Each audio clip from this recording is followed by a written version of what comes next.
We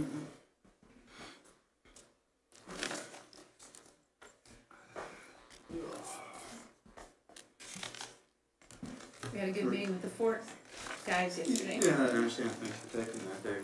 We talked about Any rescheduling and just. It was fine. Yeah, Jermaine's done it once, I've done it once.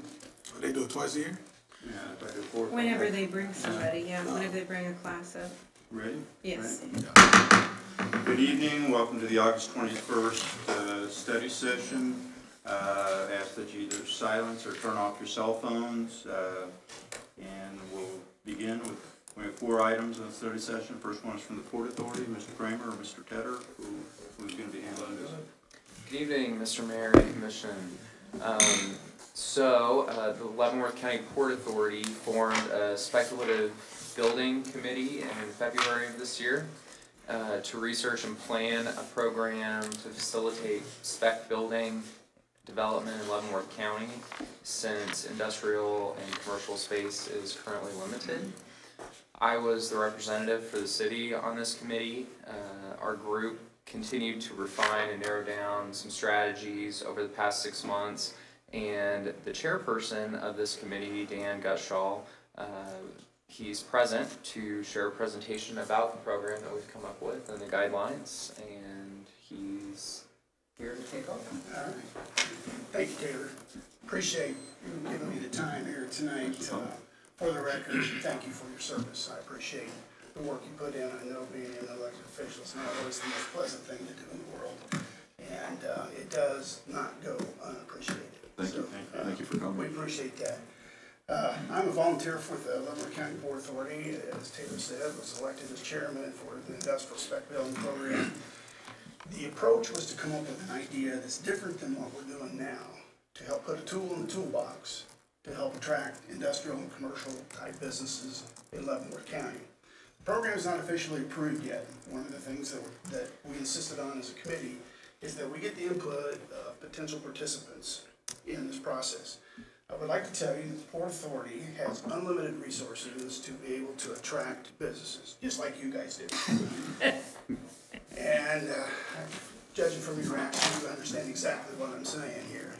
And as we get into this program, there's going to be a component where we may ask the city to participate. And the only time we're going to ask you to participate is when you are a recipient of one of these buildings. So you don't have to pay something every year or anything like that. If the building goes up and it's under this program, we'll ask you to participate. It's purely voluntary on your part. We'll explain why we're asking and everything. So you have a hard copy of the slides. They're exactly the same as what's on the PowerPoint here. The committee is a committee of 3 right now. We actually can appoint a couple more, but a committee of 3. We've got an ex-officio member from every city in Leavenworth County. We've been meeting since February. We've met quite regularly, and we come up with an idea that takes a totally different approach to the common incentive programs that you find in the market. Now, this is not a replacement of, this is not in competition with, this is not to curtail anything that's going on now with industrial and commercial development.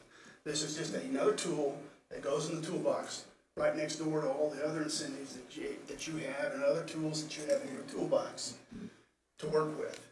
This is an upfront incentive program, and I'll explain exactly what that means. So it's a little different approach than, say, like a tax abatement, which happens after you've built the building over, say, a 10-year period maybe or something like that. So this is a little different approach. Like I say, it's another tool. Why this direction? Being a banker, I know if a person comes in that's been working out of their shop or their garage and says, look, Dan, I'm outgrowing my shop and I need space. And I want to build a 10,000 square foot building in one of the industrial parks. I say, okay, sounds like a good plan. 10,000 square feet, roughly $800,000 ballpark. I need 30% down payment. That's $250,000. And they chuckle at me and go, Dan, I don't have 20 bucks, much less $250,000. Because every year when I make money, I put it back into my company. I buy more tools. I buy more inventory. I pay for more labor. And all that money, instead of sitting aside to build a building, goes back in my company, and I don't have it. And I said, well, with all due respect, we're done with this conversation. And you know, because As a bank, you gotta have collateral, and they gotta have commitment into that. So, the entry into an industrial building by a small operator is difficult, financially difficult. The other challenge that we have that we'll illustrate here is, what about the individuals in our community that can put up a spec building and be a landlord and let these small operators rent from them? Well, if they come to me, they get the same thing, i.e. 30% down. And they step back and they kind of scratch their head and goes, you know, I can take that same $250,000 and go over and invest it in residential development over here and turn my money 10 times faster, and I'll make a whole lot more money than I can by putting it in this industrial building. And that's a pure business decision on their part, and you can't blame them for it. I understand why they do that. And when we look at new construction in our communities, and when I say our communities, I'm referencing the whole county. When we look at new construction in all of our communities, it's just not there. Certainly not at the pace we would like for it to be. There is some, but it's certainly not the pace we'd like for it to be.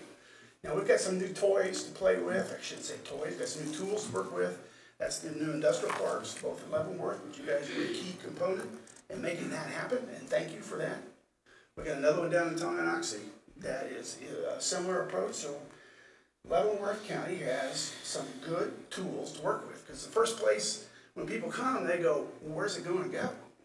I got a client that if you go to the city of Batesford, for example, they don't have any place to put it.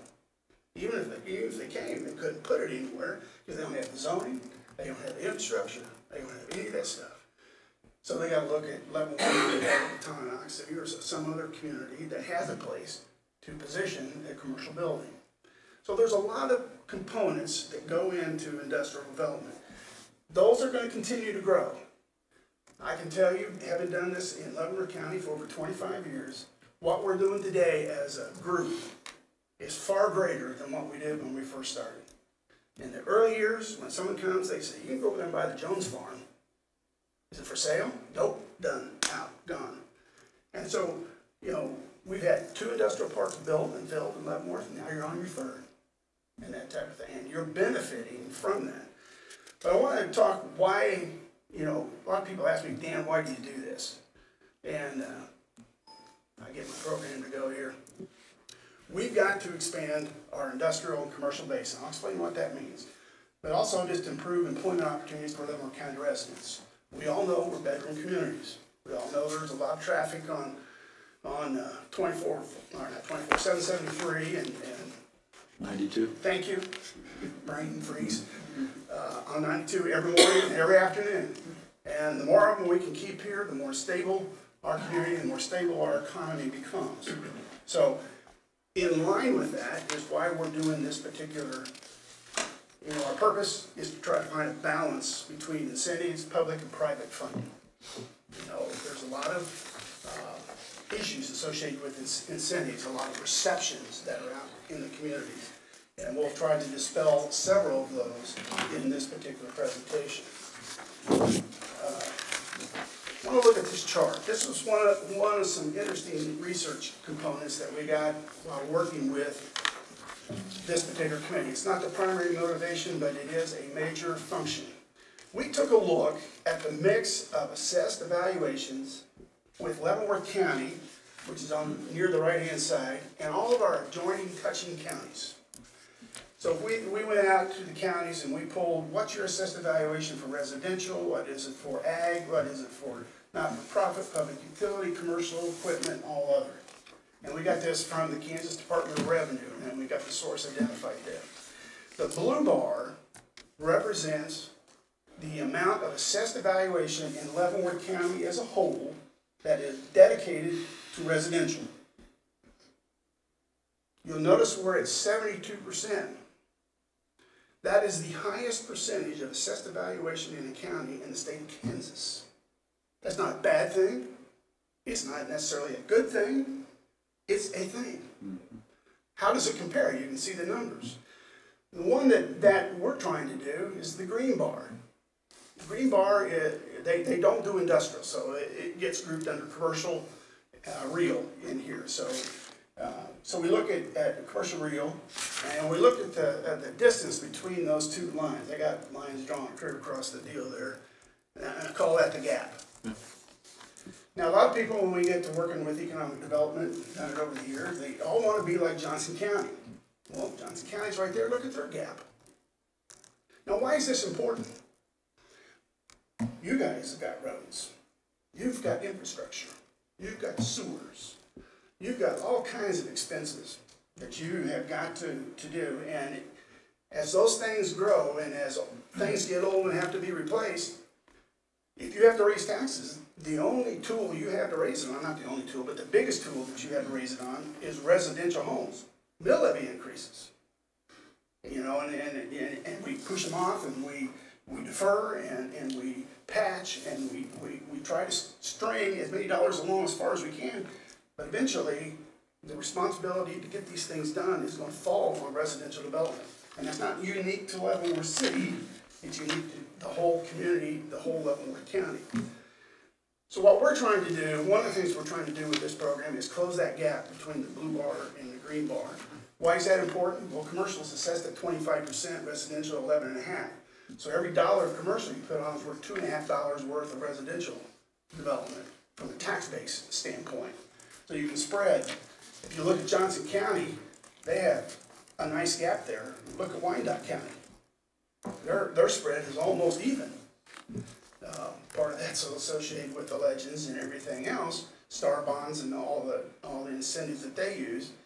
But these are one of the reasons why we're interested in improving industrial. We're doing the right thing. We've got the industrial parks. We got a good set of tools. You got Leavenworth City, I compliment you, have the best economic development team in the county, next to me. No, you have a good team, very active team. Some we didn't have 20 years ago. You know, Paul does a great job working. Taylor does a great job, and they work in conjunction. We have limited resources, so they don't repeat what LCDC does, and LCDC doesn't repeat what they do. You know, you doubling our efforts and spending $2 when $1 enough to do it. So collectively, that makes it for a strong economic development team for the city of Leavenworth. You have done some financing tools to help fund your economic development in Leavenworth City. Not every city gets done that. Not every city has that resource. Lansing's done a little bit, Baser's done none. Tonganoxie's done a little bit, but that's it. You definitely are leading the pack in that particular category, and you're going to reap the benefits of that when we do this. So, one of the things, being a banker, went the wrong way there.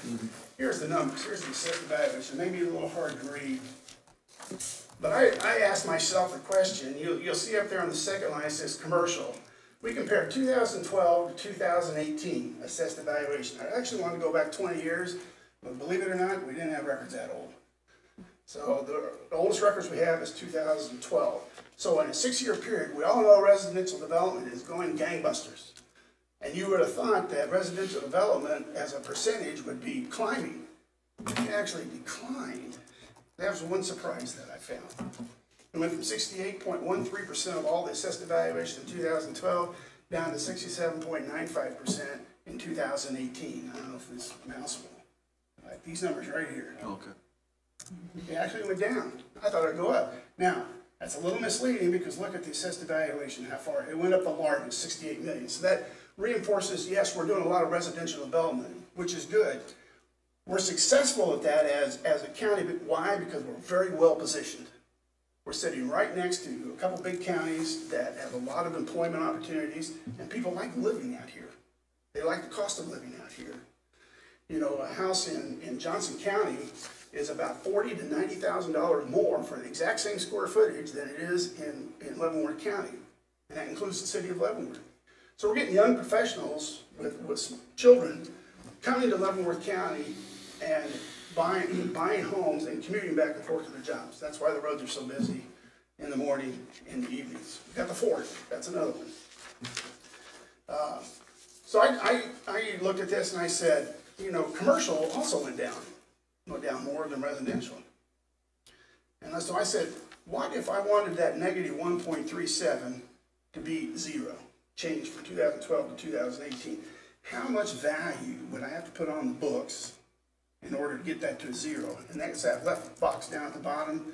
And you look at the bottom line down there, it's $40 million. So somewhere between now and the end of the year, we got to put $40 million worth of industrial, commercial on the books, and don't hold your breath. But that's what I take just to get that to 0.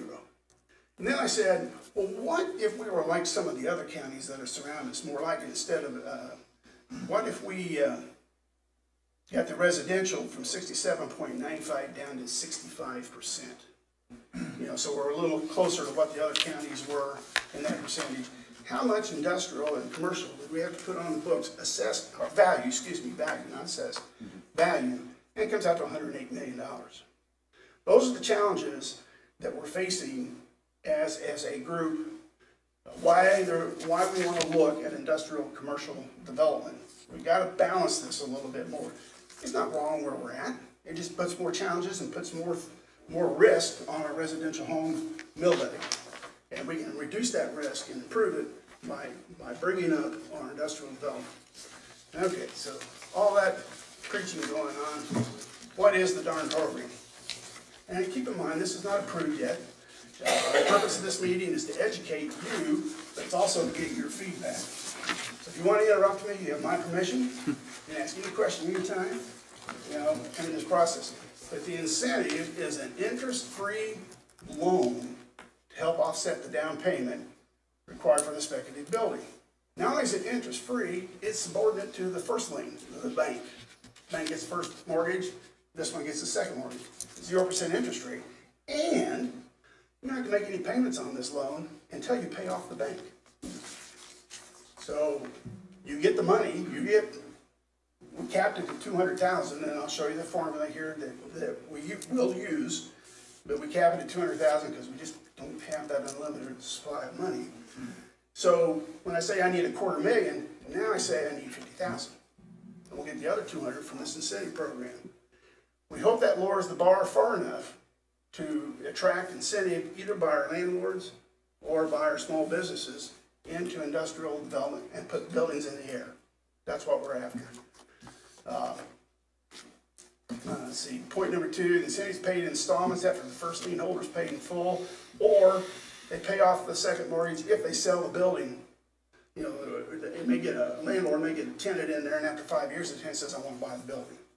So they sell it. If they sell it, they got to pay off the first and the second at that particular time, and the money's recaptured.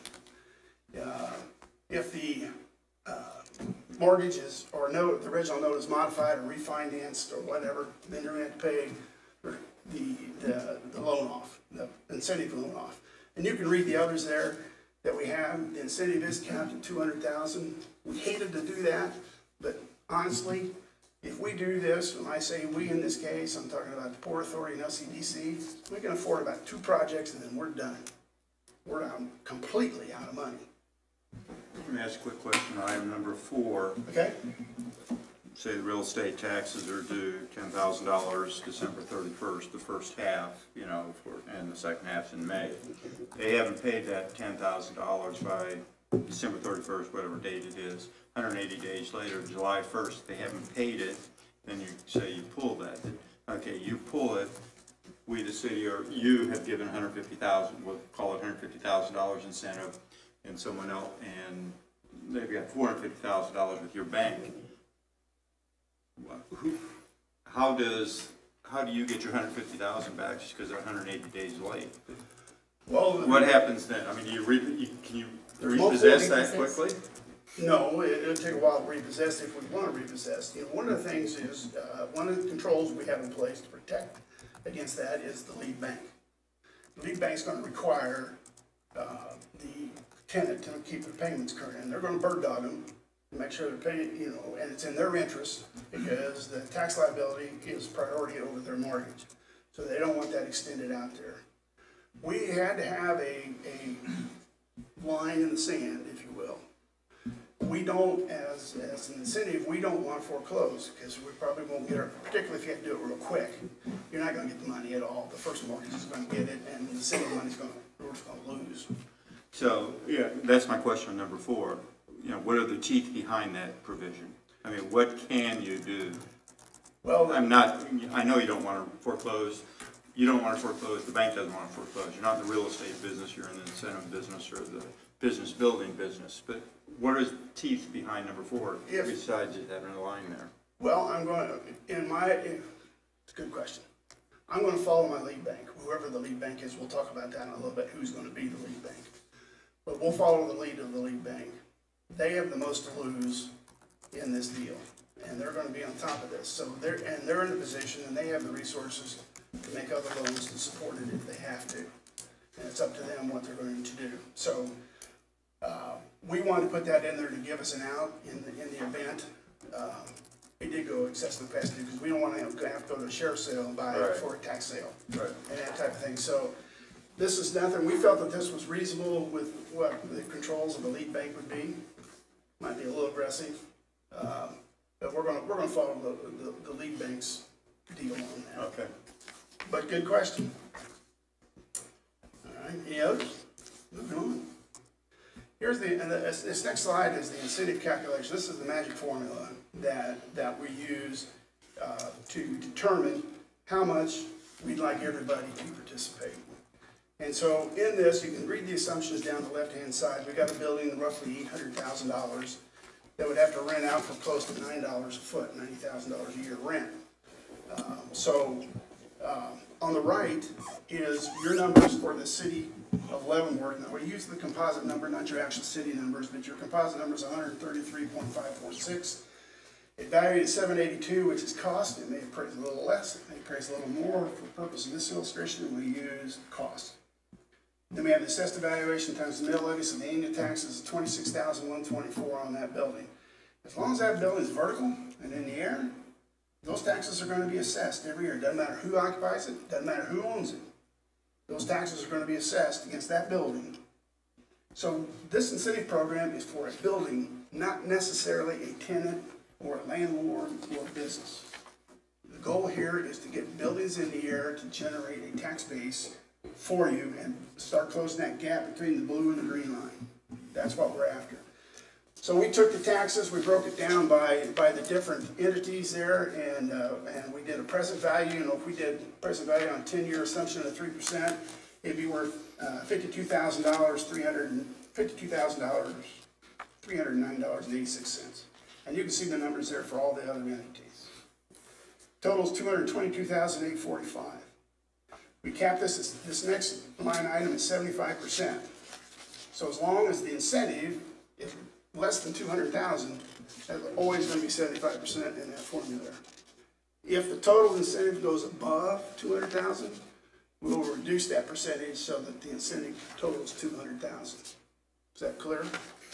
Makes sense? Then we're going to break it out by the 3 primary entities that are going to be involved. And this is where we would come to you way ahead of time. Like when we first get started and say, we got X building going on X lot, going to be owned by X person, it's going to be financed by X bank. And when we get the building built, we're going to come back to you and ask for a donation. In this particular example, $39,232.40. The time from that announcement, the time you got to write a check, it could be anywhere from 6 to 12 months away. We've chosen this particular method. You know, some people are asking me, why don't you do it up front? Why don't you get the money up front? We can do that. However, if we do that, we have to enter into an interlocal agreement with you on that building. Any interlocal agreement has to have Attorney General's opinion, which is fine, we'll go get it, but it adds 6 to 9 months to the process. And that's too long. That kills the deal, kills the incentive program. If we come back to you up front and say, you know, this is what's going to happen in 9 months, you can expect me sitting in this chair with my hand out this time, asking for this money. Hopefully, it'll roll over to a new budget year and you can budget it in, possibly, if that's the case. So, and you also have the option of saying, no, I can't bind you to anything. You know, so this is a cooperative deal. If you don't do it, the Port Authority will eat the loss. Mr. Coach, on this example up there, the city throw in 40,000, 39, some change, correct, let's call it 40,000. So we give it as incentive, but basically it's an interest-free loan. We would get that money back, or Port Authority get it back. Right now, it's slated to go back to the Port Authority. Okay, and you wouldn't necessarily give it back to the city when they pay off the original That is loan? correct. That's the Okay, current okay. plan. And since it does go back to Port Authority, and 40,000, but let's say that's done 25 times throughout the county from different cities, Oh, that that'd you be get, great. that you'd have $1 million that you get repaid. You would basically have an endowment going then. Almost. And would you, at some point down the road, you wouldn't have to come to the cities to ask, because you would have the money? Is that what you're planning to do? You know, we haven't thought that far down the road. But I mean, We'd love to have that problem. Really. How long is a normal, if I'm gonna build a commercial building, $800,000 in the example you used, and I come to your bank, how long loan do you give me if I got my 30% down? Is it a 10-year loan normally, or?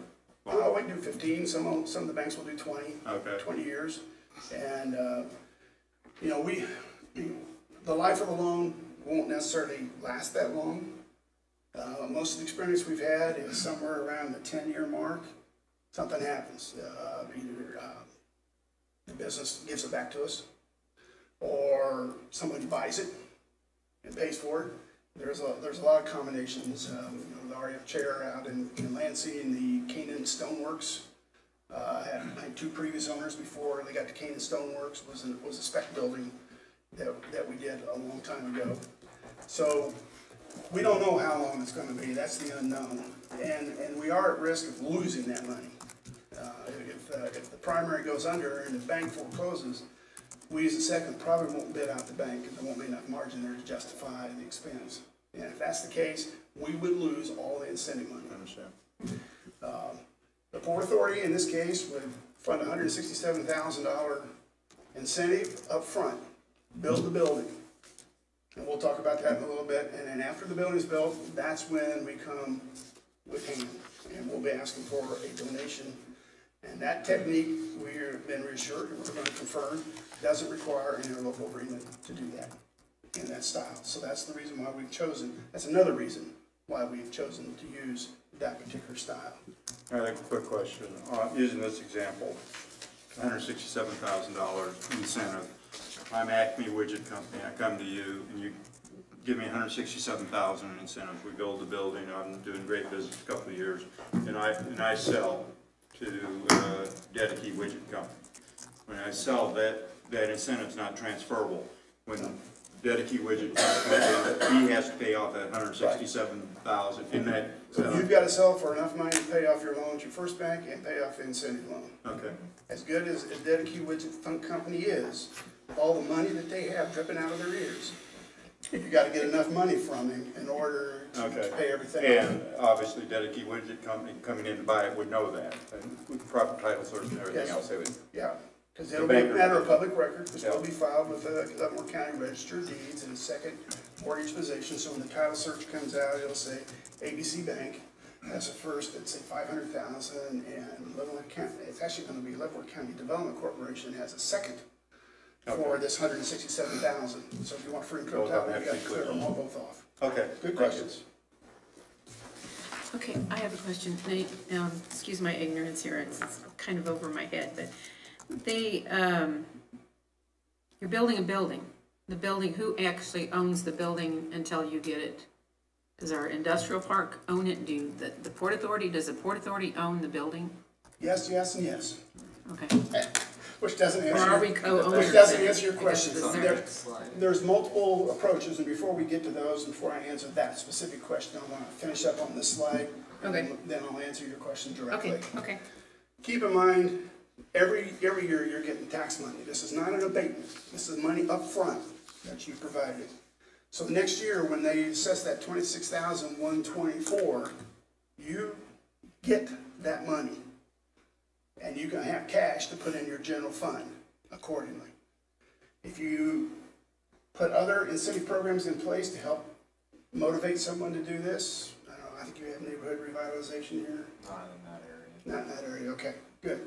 But if you have some other incentive program that you've chosen to supplement this with, that may just lengthen your payback time. But your cash is going to be starting year one when this happens. So you'll get your full tax advantage from that because you're funding it up front which is different, that's where, different than a tax abatement, which year one, you abate 100%, you don't get anything. You levy it and you abate it, so you get zero. But in this program, you get the cash every year, and you actually get more cash than what the incentive provides, and that's what the box in the lower end down here tells you. You're gonna total $61,323 from the city, less your contribution of $39. You're in the 10-year period, above and beyond the cost of the incentive. You're gonna have another $22,000. Now realistically, in that 10-year period, you're gonna get $61,323 to go in your general fund during that 10-year period. That's cash to you. That's the difference between funding up front and paying it post-building construction. Okay, on to Nancy's. There's two options. We'll start with option 2, which is the easiest for everybody to understand. The participant builds the building. So, Mr. Widget Company comes to me and says, I want to put this on lot 8 of Industrial Park 1, and here's my cost. The Widget Company owns the land, buys the land, builds the building, and we help with the incentive money for the financing of the construction of the building. Okay? Option 1 is an old incentive program that's being resurrected and being added and brought to everybody's attention. One of the things the LCDC can do, or through the Port Authority. Port Authority is a quasi-government agency, therefore it doesn't have to pay sales tax on construction materials.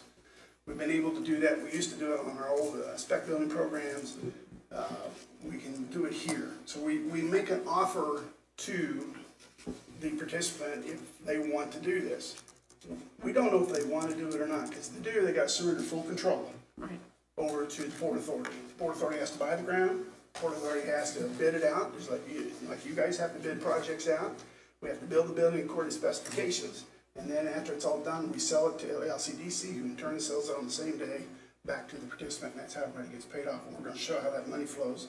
And that's basically the way it was done when they built the earlier spec buildings out there. Okay. But the only advantage to, go ahead, I'm sorry. No. The only advantage there is to save sales tax on building materials, but that's what we have IRBs for, is it not? Yeah. Isn't that cleaner than trying to do, can you issue IRBs? No, it'd be cleaner doing it this way than having the city issue the IRBs to a private company. Having the Port Authority having the authority and them doing it is easier. Yeah. Okay. So having the Port Authority issue the IRBs or doing the Well, you wouldn't even need IRBs because they are already sales tax exempt. When the city issues IRBs, we grant our sales tax exemption status to the company, Right. which, then you gotta go through the issuance of the bond process and all that. They don't have to do that because they are already sales tax exempt. It's like the city building a building. No, I understand that, but there's a heck of a risk for them to do that. If you're, all of a sudden, you're building $1 million building and you're doing all the things and another 2009 happens and, the market crashes. I Well, should have had you on the committee. that kind of happened before, didn't it? When they first built the first spec buildings, Some they of it sat did. for a while because, nobody was really doing a really good job of marketing them and Well, that and- sort of thing. And this I one, remember that I from think the before. difference here is, and I liken it a little bit to Network Kansas, you're not just giving a loan or you're not just building for anybody. There's a vetting process an extensive vetting process. One, because we're only gonna have 2 projects to be able to do, but the bank's gonna have to have already secured the loan before they even are eligible for this. There's a lot of steps that go through. Okay. Are you gonna eliminate all your risk? No. But But you're it's gonna gonna be- minimize your risk through going through the selection process of which projects go Okay, through this. so you're somewhat at risk, but not, That brings me to who the lead bank is. okay. If a participant comes in and doesn't have a bank, we'll give them the names of all the banks and they can pick one. If they come in and says, I do with ABC Bank, they're gonna be the lead bank. And the Port Authority is gonna go to them for their loan. Why? Because ABC Bank knows where the end money is gonna come from. They're a participant that they've approved, that they know what's going on. Okay. So it won't guarantee an absolute risk abatement, but it'll significantly reduce it. So we're gonna match up banks, if they use option 1, Port Authority use the same bank as the participant's gonna use on their end loan. So whether it's a Leavenworth County bank, which definitely I prefer, but if not out-of-town bank, we'll follow that route too, and try to mitigate that risk. But yeah, that's a legitimate risk factor. Okay, thank you. And with the IRB process, you'd have a lot of legal fees Yeah, involved I with that. So this way they're able to shave that off the top. Okay, You have about as much in legal fees as you would IRB Savings. savings. okay. Okay, here's the money option. Here's how the money flows. The participant makes an application and it's processed by LCDC, and they establish a buy-sell agreement for a particular building. And they choose to have the Port Authority build the building because they want to save the sales tax. So LCDC, with their buy-sell agreement, will then contract with the Port Authority to complete the project. Port Authority then goes and gets funding. In this particular case, it'd be $547,000 from their bank, and they would contribute out of their coffers $234,000, that $250,000 we're talking about. $234,000 of their own money will be put into that loan, so they'll have $782,482 to build the building. Port Authority then completes an RFQ process, selects the contractor, builds the building according to terms that we agreed upon. Then the participant, who is already required to have an in loan, funds their in loan, and they use the same. You'll notice the financing from the lender is the same as the Port Authority. The capital investment, in this case, they have to put $67,000 in instead of $250,000, and then $167,134 is that second mortgage loan incentive from the Port Authority, LCD. The Port Authority sells it to LCDC, who simultaneously sells it to the participant, and off we're going. And then Dan shows up at your council meetings with hand out asking for a donation that we agreed upon way back up there at the very top of the process. And when I say we agree, you can change your mind. I can't bind you to anything. You know, I know council's changed with time and that kind of thing, and what's popular today may not be popular tomorrow, and we understand that, and we're willing to take that risk. We even say we, Port Authority, go as far as they can with the resources they have. Like I said, they can afford about 2 projects. The money option 2 is basically the same thing, but option 2, as you recall, the participant does the funding. You can see they have to put a little less money into the deal this way, but you can read that, how they get their money. The risk for LCDC and the Port Authority, if the participant defaults on the first mortgage resulting in foreclosure, we'll probably lose our incentive funds, every dollar. And because the bank will foreclose, and the only way we can protect ourselves is to go in and bid out the first, and we probably won't do that. Participating continues to receive annual real estate tax amount. If lead bank forecloses, it's like nobody's paying taxes. No, when they foreclose, now the bank owns it. Guess who gets the bill? The bank. And when they sell it to somebody, that person gets it. And if it gets foreclosed on again, the bank owns it again. And from your standpoint, looking at it from a public official standpoint, am I going to get my money back? Yes, as long as that building's standing in the air, you're going to get your money. This is different from all the other incentive programs you hear about it in the market area that are dependent on sales tax being generated or other property taxes being generated that may or may not occur. And we've heard the horror stories. This incentive program does not have those components within it.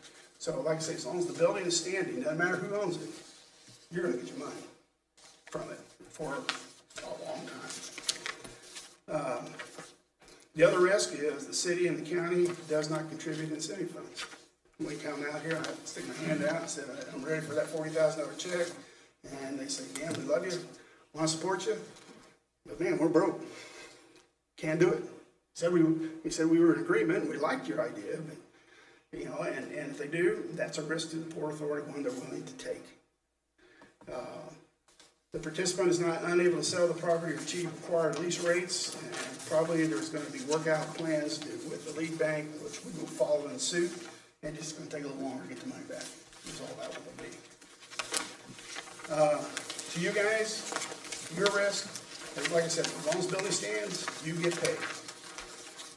It's not like the other incentive plans, which I talked about retail sales tax or other incentives. You get the Senate gets paid back who owns, regardless of who owns the building. So that's just the way it works. Questions? You guys are a pretty good group, I tell you. How about has this industrial spec building program been used elsewhere in Kansas or in the region that you're aware of? Not that I'm aware of. And like I say, it's not official yet. Right. Where my goal is to present this officially to the Port Authority at their September meeting, and then we'll also have to do the LCDC board to get their approval.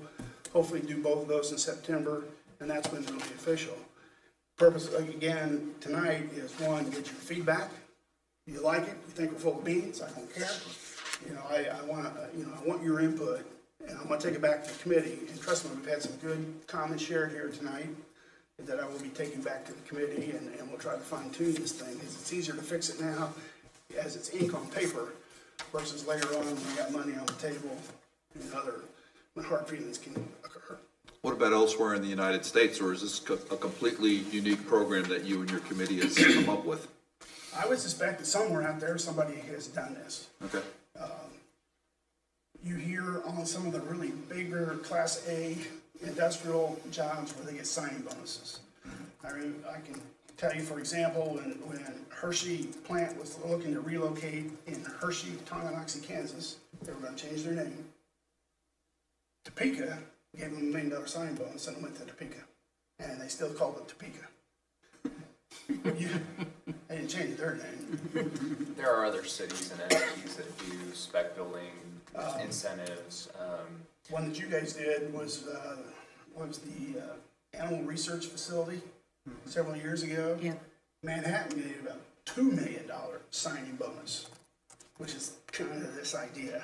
And like Taylor said, there are a lot of other cities that provide the upfront incentive concept.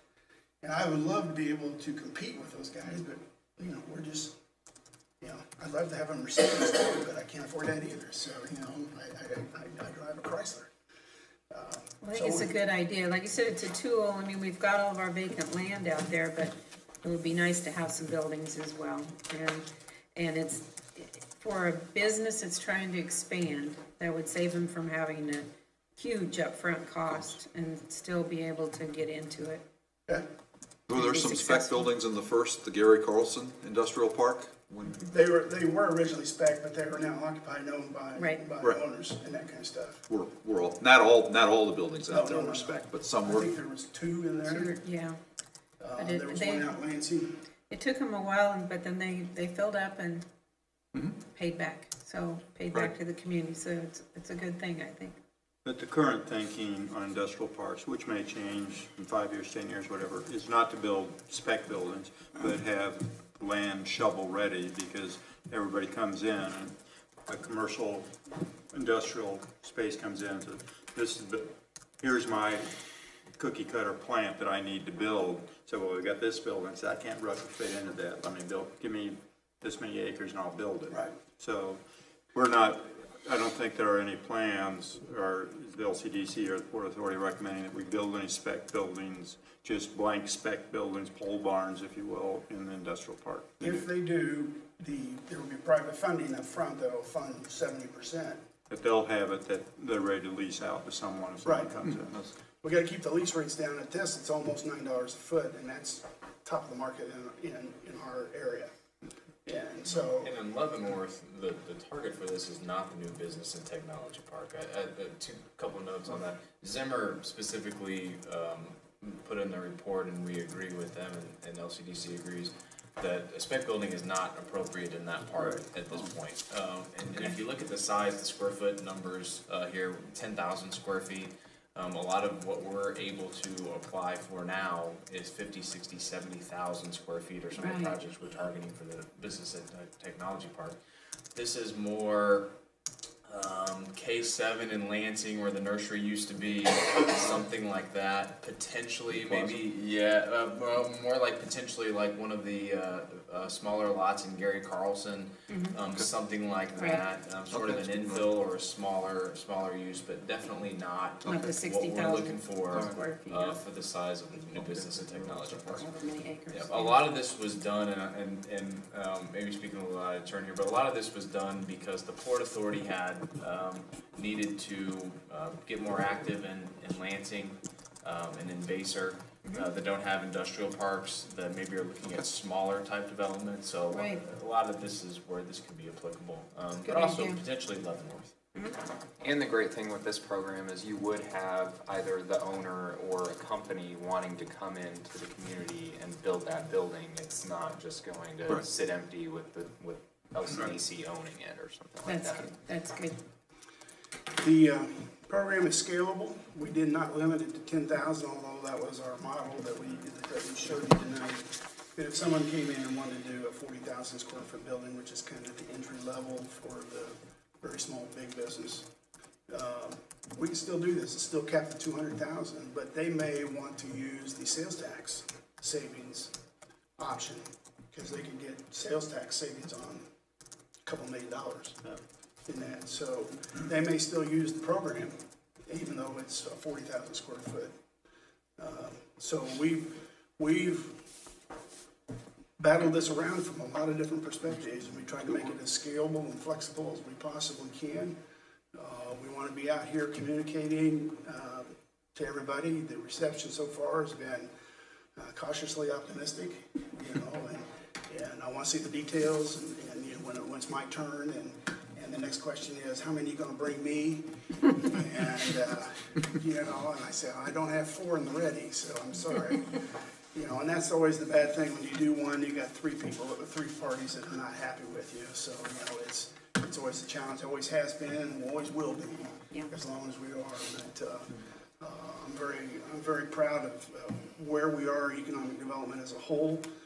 This group and those of your predecessors are part of the success of that particular deal. We're moving in the right direction, doing the right things. We just got to close that blue and green gap as much as we possibly can. One good Tyson plant would have covered that, but for reasons that are obvious, it didn't make it, and I understand that. But, you know, you never know when you get a chance at the golden ring, and so, who knows? Maybe we'll get to Google headquarters or something. Well, Dan, I can tell you what really closed the gap is getting a good 4-lane access to the other 4 lanes. Yeah. That's gonna be the biggest holdback on the industrial park. That's right. From having a mega building come up. Yeah, there's a lot of talk, and you know, if you think of a bullseye is the inner circle of the red area usually is the A quality stuff. That's what you see in Johnson County and surrounding areas. The next ring out is the B level. That's where we are. And one of the reasons we're doing this is a B level program. You know, the A guys don't dabble in these small buildings. These are micro buildings to them. And they don't dabble in that. They want the 40,000, 100,000, 2 million square foot buildings.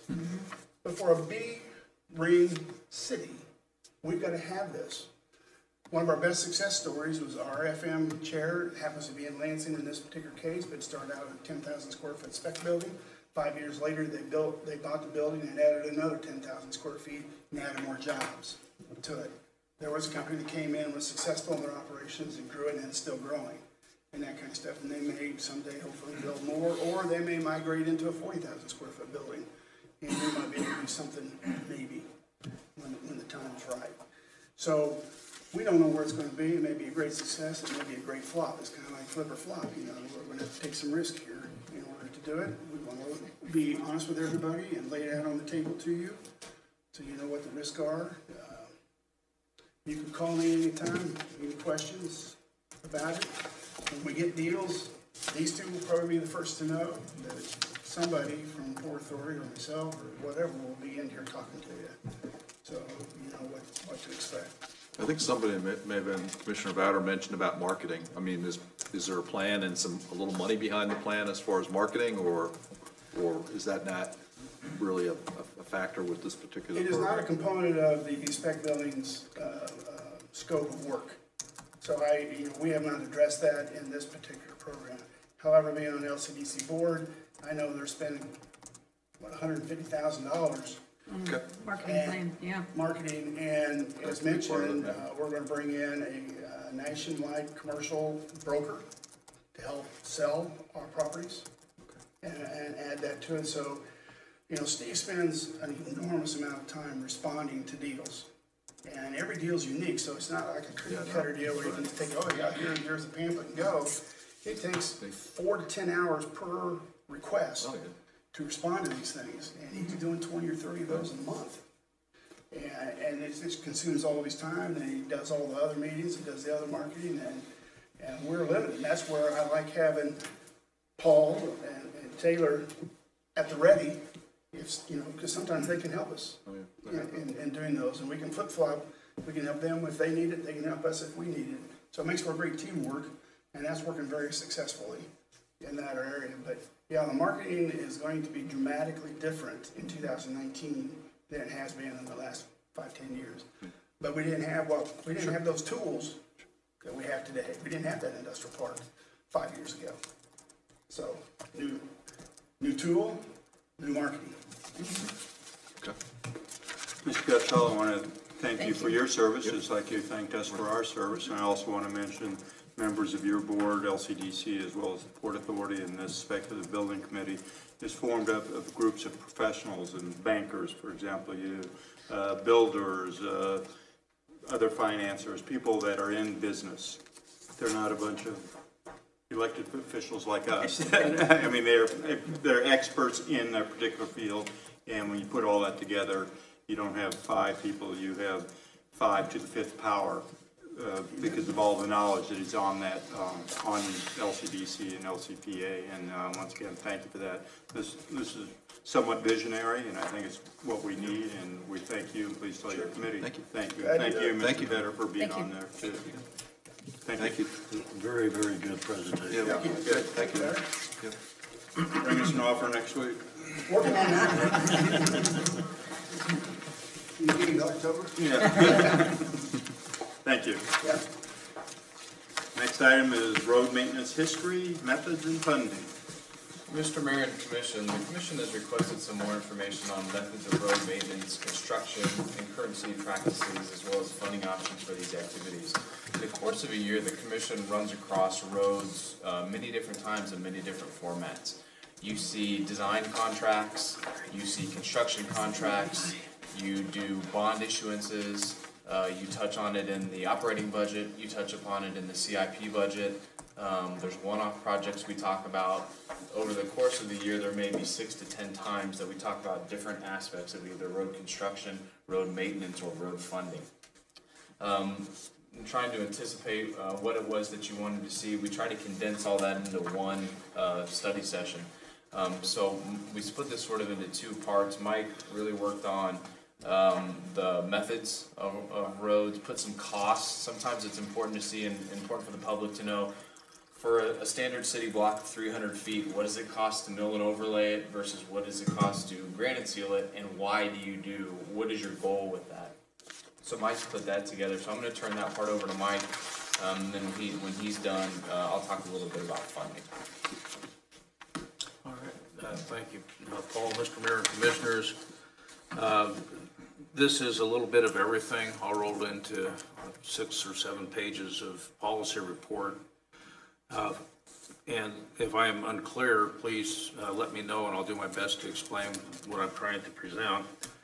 But the roadways in Leavenworth in particular, and quite fascinatingly so, the roads are where the roads are, basically because of human patterns of occupation. And we have improved, the major roads are simply improvements of footpaths or wagon trails. Things like the main roads, Delaware Street and Shawnee, Cherokee, are all related to straight to the river. That's where the river boats were. Shrine Park Road and 4th Street both were essentially wagon roads to both commerce and military use. And before before we got here, the Native Americans were getting around just fine on their own system of roadways, and I think that the roads that we have today, in many cases, will go back to that. So there's not some grand plan. It's been developed over time by commissioners or other forces to make things better as we go along. Ultimately, by the time you get to the 1950s, many towns in Kansas were much like Leavenworth. You had a lot of brick streets, particularly in the commerce areas of the downtowns. Some of the neighborhoods, both higher rent districts, if you will, as well as regular residential districts. It's not uncommon. They have brick streets, brick sidewalks. How did those things come to be? They didn't magically appear. Somebody had to pay for them, and those would have been created through some effort on the part of the government. Typically, the city would have arranged for some assessment, or some district was formed that caused these roads to be built to suit the needs of the time. By the 1950s, you've got all these brick streets. We went through a phase where we were building houses like crazy, I think after World War II. And a lot of times the streets suffered because they were basically just graded out and gravelled streets. If they were paved, they weren't paved very well. So you have a lot of residential areas that have streets without curbs and gutters. That did not happen by accident. That was a conscious decision at some point in the past to not require those. However, by the time you get to the 1970s, the subdivision developments required to have, in almost all cases, streets that were paved that had curbing and sidewalks on at least one side. So this thing has evolved over time, and today we get to deal with everything going back to the beginning, the founding of our community. The couple other things that have been dealt with is in the past was as residential areas developed, generally in the 60s and 70s, they would have what was known as a benefit district. The developer of a subdivision could basically would pay for the improvements, but assign the cost for them to whoever was lucky enough to buy the lots in the district. And they would be an assessment on their taxes, typically for 10 years. The rules are set up by the state that you can have a really big district, and if you control the majority of the way it's calculated, you can have your neighbors help you pay for the streets in the subdivision. And that was hugely unpopular with many folks. And the city at large got drug into this benefit district or the building of streets, because if you have a subdivision, typically you're going to have some storm sewer, you're going to have some sanitary sewer, but it might have a big creek that runs through the middle of it, and it was determined to be unreasonable that the developer should have to pay for essentially, say, a bridge over a creek, and the city at large would get drug into paying for essentially stormwater improvements. I think it was in excess of 24 inches in diameter, and likewise with sanitary sewer lines that were over 8 inches in diameter, and road widths that were over, at the time, 31 foot in diameter or width. The city at large got hooked into helping pay for these developments, improvements over time. So we've tried everything. We've been involved in all kinds of things, getting the roads built here in Leavenworth. If you throw in the federal government, by the 20s, they were trying to create a national highway system, and they were, I can't remember exactly how it works, but essentially by the end of the 1920s, there was federal money for highways. It's and a lot of it, we're talking millions of dollars available at the time to states. But states had to adopt good engineering practices in order to be good stewards of the funds that were coming from Washington. You had to create a highway department, and they had to have engineers and not be driven by politics so much as by rational thought. So you've gone from here's the river, we want a row of commercial houses, to here's a highway department and some guidelines on how to build things. And there's a lot of really good information, and we've tried to take advantage of it in the things that we do. With the unpopularity of benefit districts and the increasing cost of major roadways, the city evolved about the time that I came here in 1988 to a city-at-large funding for major roadways. The first one that we did was Lemon Street from 10th Avenue West, from Shrine Park West to 10th Avenue.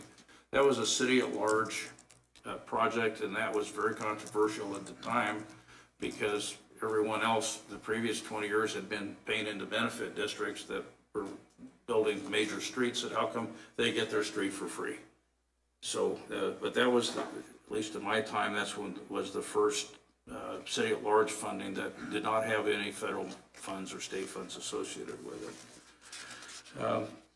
And in that same time frame, this town had growing pains. There were railroad tracks all over the place. If you can't remember it or you can't picture it, we've got maps and pictures. Every street downtown had a railroad track, and up until the very early 80s, they're still running trains on them through town. And there was a whole section in the ordinance about how long you can block the street, and you can have the train engineer arrested and all kinds of things. But the city commission was concerned about the inability of people to travel freely through the community. And from my perspective, my recollection is there were two committees that were created before I got here. One was the Street Equity Committee to look at funding things, and the other was a North-South Street Committee to provide recommendations to the commission on what streets we should focus on. And out of all of that, through working with the commission on direction that the community should take, we've been working on it ever since. The first thing they said was find a way to build 20th Street south of Spruce. There was not a roadway there except just off Eisenhower for like the first half mile. That was it. It was a line on a map. It had been since the 20s. And we had even had plans chopped up to build basically half to 3/4 of a mile of 20th Street every other year if we couldn't get federal money. We were just going to march our way through that over time, but that was the direction from the commission. Take every advantage to get rid of the railroad tracks. That was interesting, and I think we were very successful with that. The railroads helped a lot by basically not wanting them either, so we were able to work to get them out of the way. Take advantage of KDOT opportunities, matching funds. 4th Street for a long time, we were able to have some project on 4th Street at least every other year and often every year through a series of state grants, and improve traffic signals, and to have some way to get from one end of town to the other, north-south, that was not 4th Street. And 10th Street, 10th Avenue improvements at Spruce were part of that focus. That was a project that was constructed, I think, in '89. You look at that, you look at the effort to construct 20th Street and some of the other improvements that we've done. These committees and the city commission have set a pretty clear direction on what their vision was. So we have this complete mishmash of streets, and the directions that we're going have changed over time. It's no longer necessary to focus on the river boats that come up the river for commerce. We have industrial parks, we have commercial areas, we have industrial areas, we have an awful lot of residential areas that were unimaginable to be residential areas even 50 years ago. It was not conceivable. So if you look at the table, we've got this thing broken out by how many miles of different types of street we have. The vast majority of the streets that we have, the surface type is asphalt. 149 miles of street, and the next most popular thing we have are alleys, about 70 miles of alleys. Total mileage of streets and alleys in Leavenworth is about 226 miles, and if you look at the actual number of lanes there are, that balloons to like 402 miles of traffic lanes that need to get dealt with. So there's a large amount of infrastructure that needs tending to. So how do we deal with taking care of things that were built in different ways and for different reasons? Besides the vast storehouse of knowledge that the federal government has accumulated in what they call the Green Book and the local knowledge, we're really rely on people or consultants that are familiar with what's good practices and what's worked and not worked elsewhere, as well as, of course, the federal design guidelines for things like how fast the curve should be and the sight distance. But as they taught me many, many years ago in college, there's the number one enemy of all things in this country is water. Water is the most powerful force on the face of the earth, is the Bo Kansteiner quote for years and years. Water will break rocks, water will erode mountains, water will destroy things. And the single most important thing that we do to maintain our roads is attempt to keep the water out of the pavement. That's how we design them, that's how we try to maintain them. It's to keep the water out of the way. If you think if you have water in a roadway and if it moves even a little bit, they call them asphalt is considered a flexible pavement. So if you got water sitting in a crack or a pothole or something and the truck goes over it at 40, 50, 60 miles an hour, boom, it tries to compress that water. It's like a high pressure jet of destruction, works on all the adjoining pieces of pavement, and matter gets worse and worse and worse. So our goal is to get the water off the road and to keep it from getting in there in the first place. And after that, the next most important thing to do is to protect the subgrade. That's the soil that's underneath the roadway. It will have typically fine particles of dirt, really, really fine things. If it's in this water environment, it gets squished and those fine particles will migrate around and they act as essentially a lubricant. And all your gravels and all your pavement things, they move even more. So that goes back to keep the water out of the pavement. That's what we try to do to prolong the pavement life. Pavement will wear from wheels tracking on it, snow plows running on it, the sun beating on it, but you get some water in it and some traffic and you've got troubles. We've talked a little bit about the streets. Typically are brick streets or 2 or 3 levels of brick, generally over some sort of concrete or asphalt or otherwise stabilized subgrade. Maybe a thick layer of compacted gravel or large limestone rocks. The vast majority of our streets are asphalt on surface at this point. The streets that were built in the 60s and 70s were often only 2.5 to 4 inches thick. And then they were on 4 inches of gravel. And that was great. That was very cost effective. You could really build houses and make them affordable. But that lasted fine for a few years. And then they were too thin to mill. When we go to fix them 20 years later, the paving equipment would break through because there's no strength. The water had just gotten in, the pavement's eroded, you got potholes and things. So we've stiffened up the standards. Generally, we're requiring a minimum of 4 inches of asphalt on 8 inches of gravel or more, depending. And we're a lot more forceful about getting design, actual soil samples, and show me a design and not a rule of thumb. Same ways with concrete. And concrete has gone from good to bad to worse to trying to be rehabilitated for roadway material.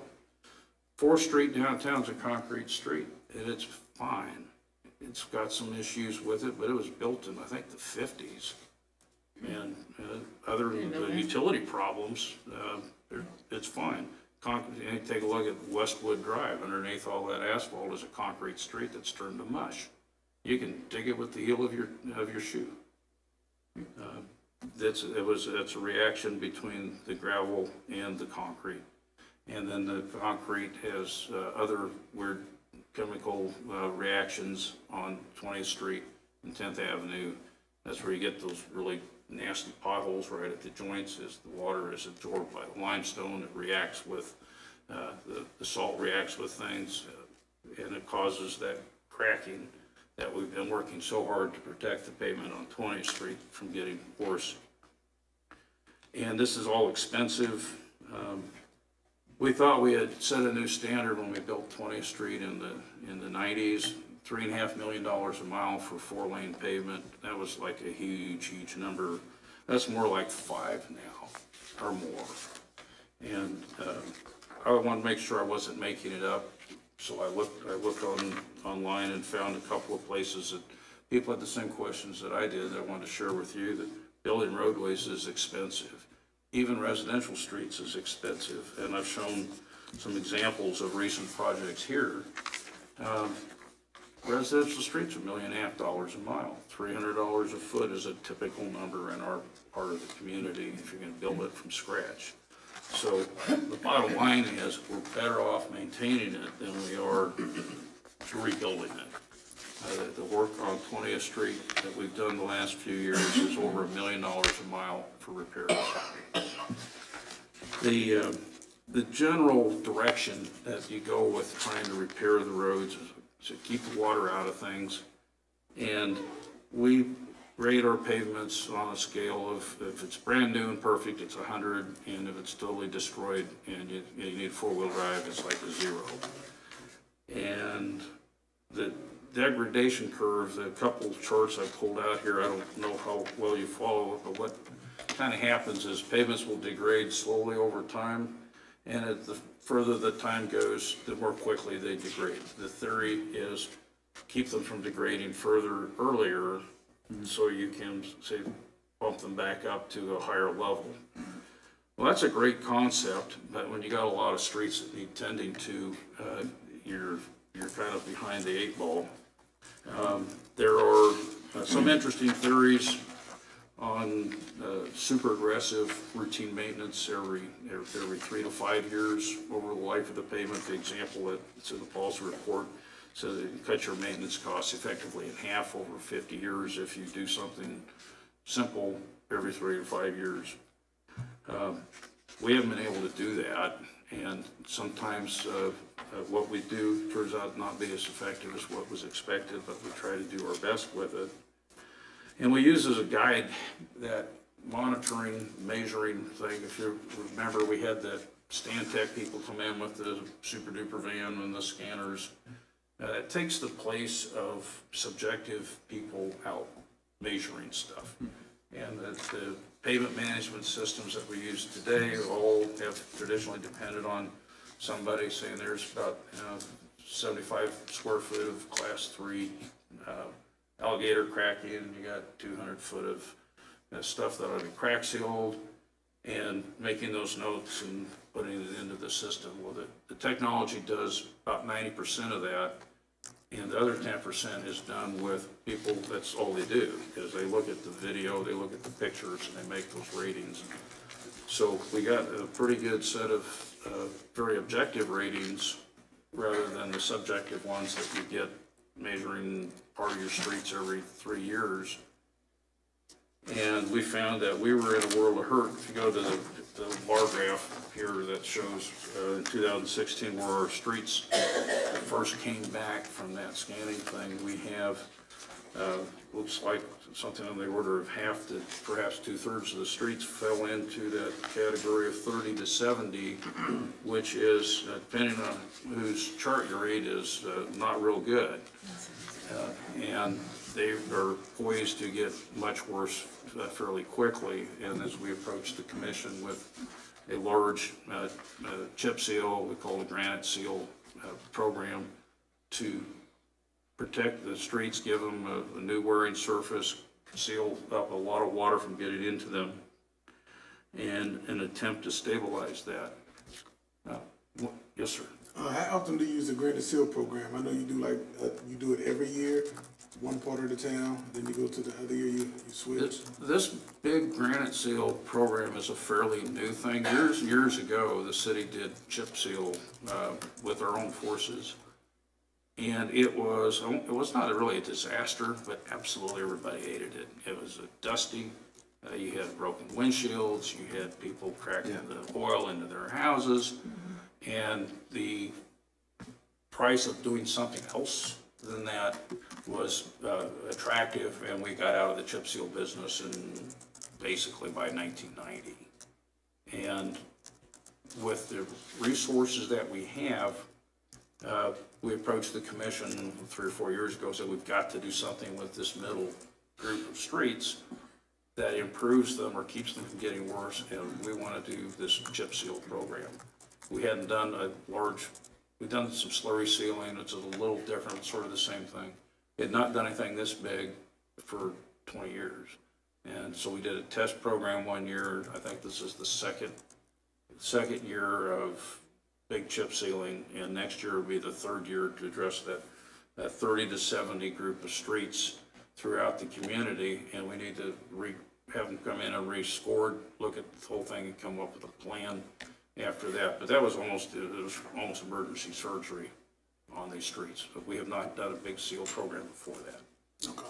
And when we do one half of the town, as you mentioned, another half of the town, we're not just doing half and half. We're picking the worst scored streets in those sections. So there is, every street that's been done has been done based on the scoring system. Right, trying to, another part of that general direction that you do on pavement maintenance is there are probably some streets that you have to fix because you have to fix them, but they don't make sense from a program standpoint, that you're putting in $100, $200 a foot for repairs on a street that is important to the community, but it doesn't make rational sense if your goal is to maximize the number of feet of street that you can maintain a year. But they will tell you that try to avoid spending all your money fixing a very limited number of streets because all the other streets are getting worse. So we try to balance that with our project selection with the commission. Quick question on your chart, street sub-segments by PCI rating. Yes, sir.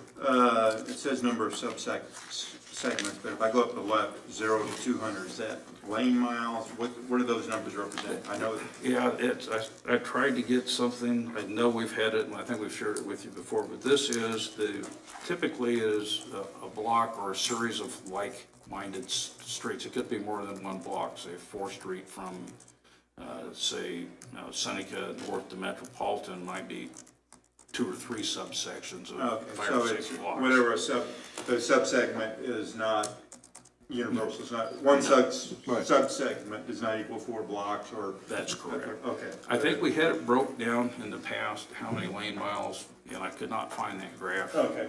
I was just trying to figure. But this is, a subsection is a few blocks of light constructed street. Okay. But that is a pretty powerful chart. I mean, it tells a story, right, in terms of great majority of our street segments are in fair or worse condition. I mean, so that's what you were talking about. Yes, sir. And was that a granite seal program or a chip seal program that, or Well, now? chip seal was such a bad word. Yeah. I was told never to Okay. utter it in a. Right.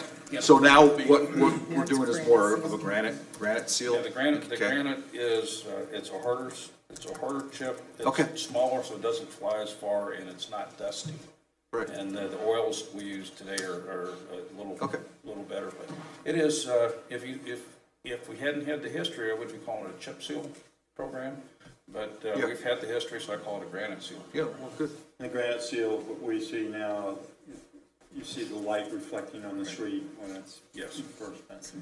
And I won't say it's a perfect solution. We have had some streets that the chips haven't stuck well, but it has, if you compare costs, I think that's the next page. You're doing something to a block of street for about $2,200. And if you were to mill and overlay that, it's about $12,000. So it's a 5 to 1 or 6 to 1 ratio. Excuse me, ma'am. If you'd like to speak, ask, and you have to come up to the mic. But hold on, let him present, and I'll take it. I just wanted to talk about is what he put down was good. Okay. Thank you. But if you do, then you have to come up here, but, because they won't hear you at home. Go ahead, Mr. McDonald. So I tried to present kind of what we look at as our maintenance options. If you looked at any of the material that's available online for street maintenance, there's probably 100 different ways to approach the problem with different types of specialty this or narrowly focus that.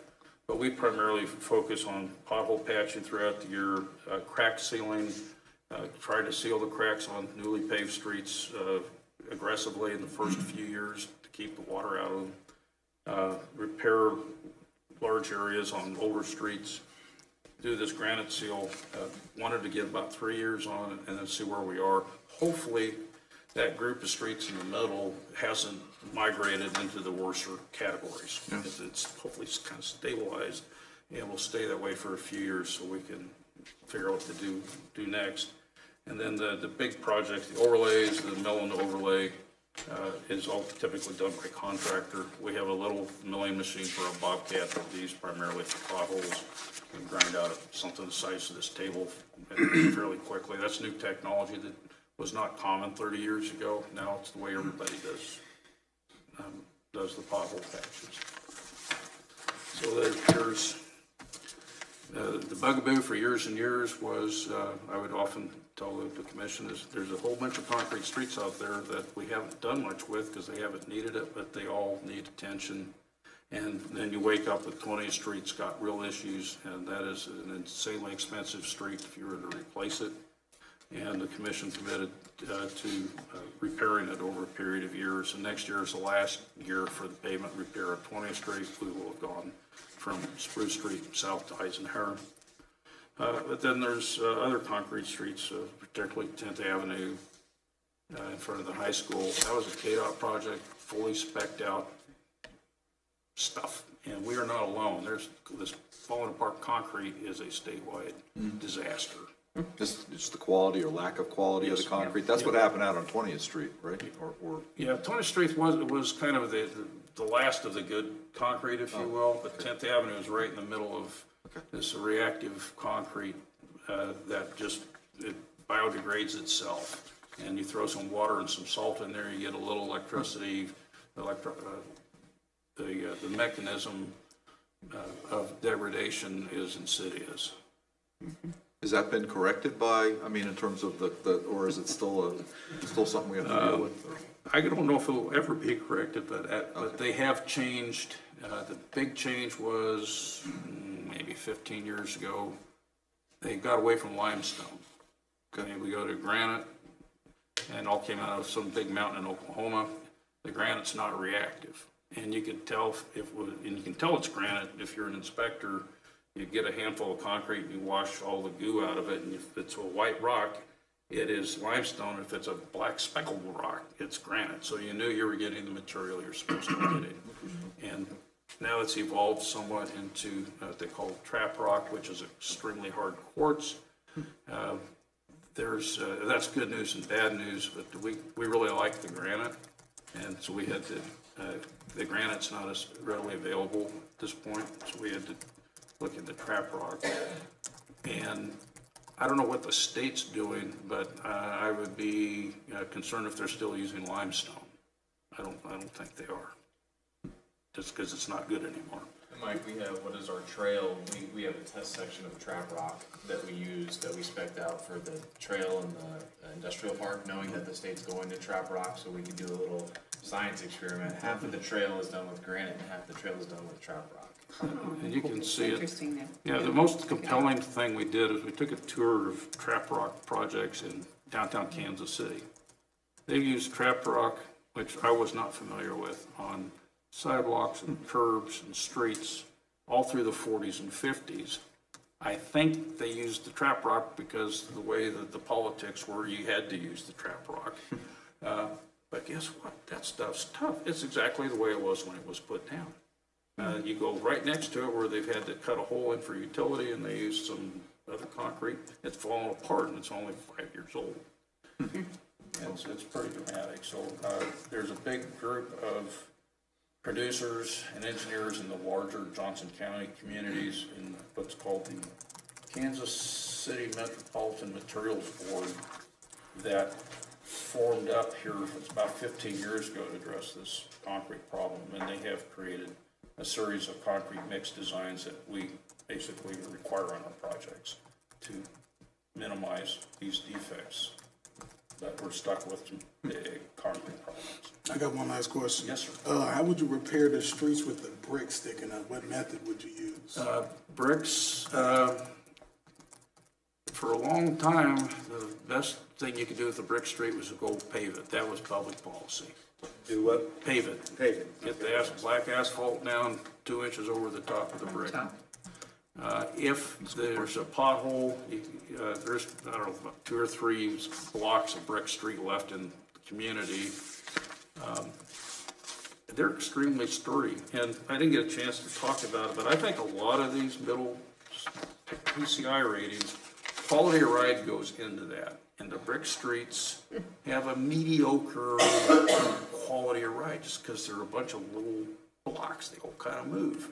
And over time, it causes the pavement to do weird cracking, like out in front of City Hall. You'll see kind of these big patches of cracking. It's the bricks are moving around, and it impacts the pavement condition number, I think, in a manner that we haven't figured out how to adjust for. So, but they never get really bad.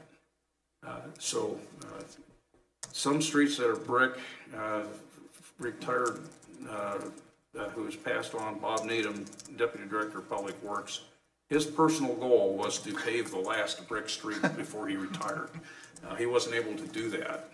Finally, some of the people figured out what he was up to and said, you can't do that. So if we have brick streets that need repairing, we try to repair them as brick streets. If they're paved over with asphalt at this time, we will typically patch it. If they get a water line blowout or something like that, we will patch. That's typically going to get patched back with concrete to the level of the bricks, and then get paved back over with asphalt. We generally don't. If it's not brick on the surface, we're not going to patch it back with brick. But the 3 or 4 brick streets we have that are, if we have to work on them, we'll work on it with brick. Gotcha.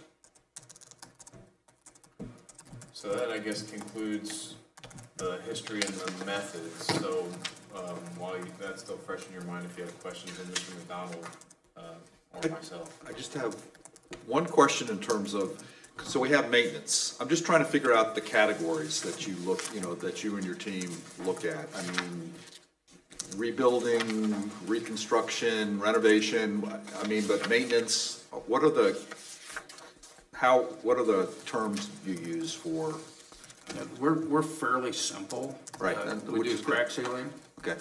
We'll do, if there's a big pothole, we'll take it out and fix it back. The number in here on potholes is, I don't know if it means anything, but they had some statistics that the service center gave me that of 484 locations that they did pothole repairs on. They didn't tell me the size of them, but Sure. they told me the dollars. So I just divided it out and said it's $125 a piece for that group of work that they did. So we tried to patch the potholes. They do crack sealing, right. And we don't do much other direct maintenance. Okay.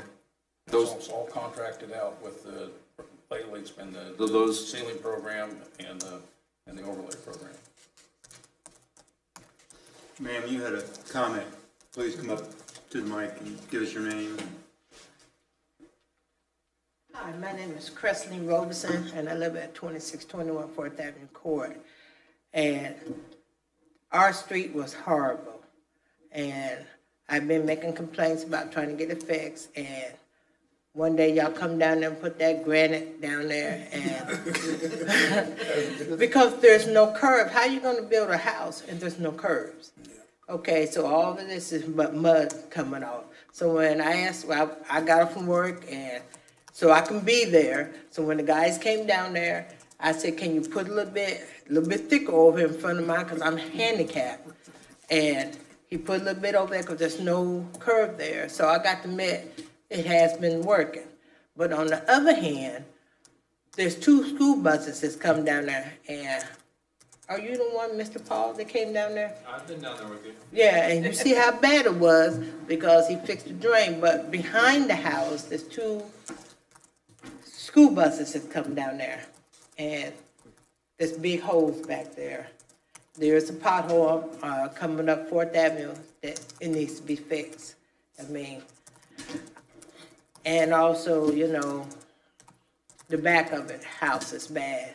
And I came to Mr. Jamie Wilson, asked him about it. I took some pictures. It's flood back there the other day. It's really bad. I can't get the landlord's green miles behind, and I call the city all the time to come cut that down. And I don't know who's on the other side of my house, but he cleans it out. And what it is, they hire people to clean, but they're not going back checking the property. And they throwing the stuff back over there. There's snakes back there. I had seen a big lizard come out there, and you know, I screamed so bad. There's field mice is back there, Lizards there's won't hurt cats. you. Lizards won't hurt you. I don't care. Snakes are a different question. I jumped on the air conditioner. I did. But the bottom line is, I pay rent just like everybody else. I should deserve to have a better place. It seems like everybody calls me because they claim that I can get stuff done. You know, I done had the side street cleaned up. And I'm not saying, in the past, I had cleaned up the alley myself. We haven't had no snow since 2009. And I remember that because my grandson was born. I had to dig myself out. But other than that, like I said, I had a Ford C-Max, and it was half electric, half gas. And 4 months ago, I had to get rid of it because I couldn't get down the alley. Now, I have some pictures I showed him. He has some of my faxes to him. And I'm trying to keep from going call for action. I really am. He told me to wait out and see what y'all can do.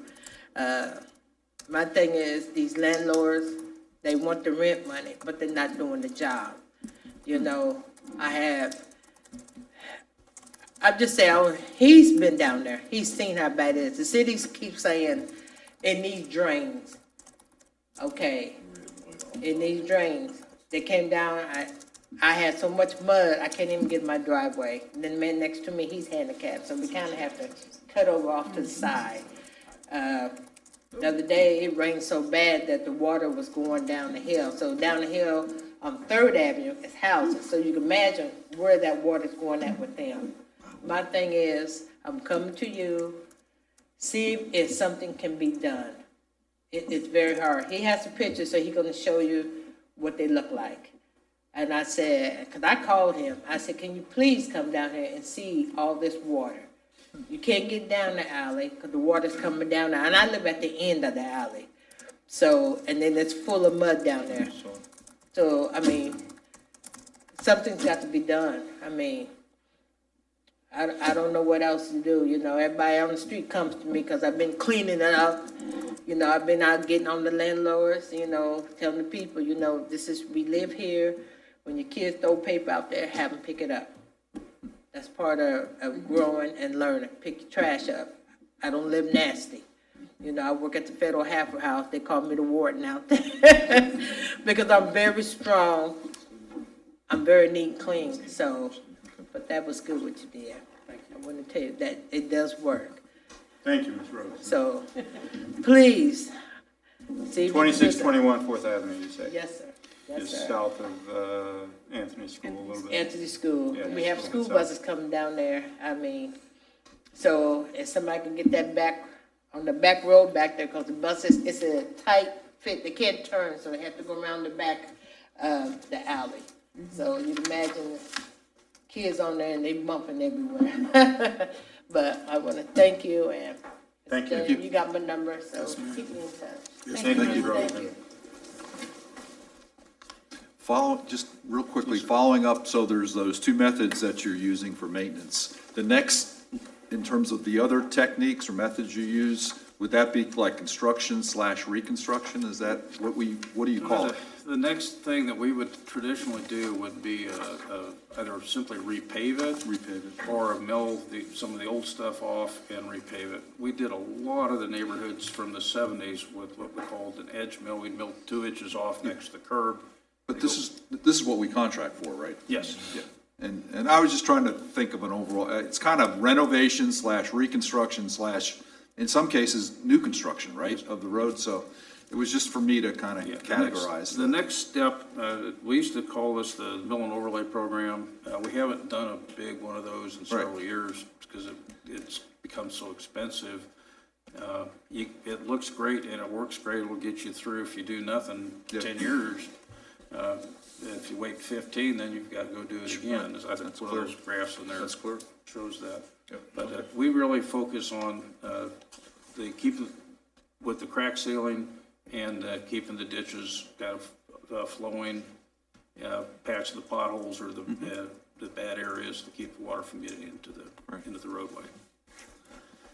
Mr. McDonald, this is a very hypothetical question, but going back to your chart on the PCI rating, to get all of our streets to the 70 and above, you know, everything that's to the left, all moved over there.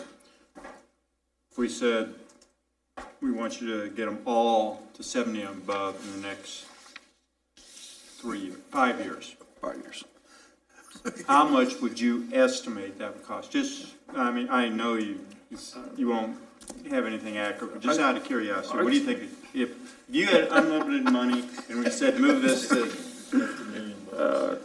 That's a few $1 million won't fix it, but No. I think legitimately you could spend $3 to $5 million a year for 5 years, and you would, we did that several years ago and made a significant push to do that.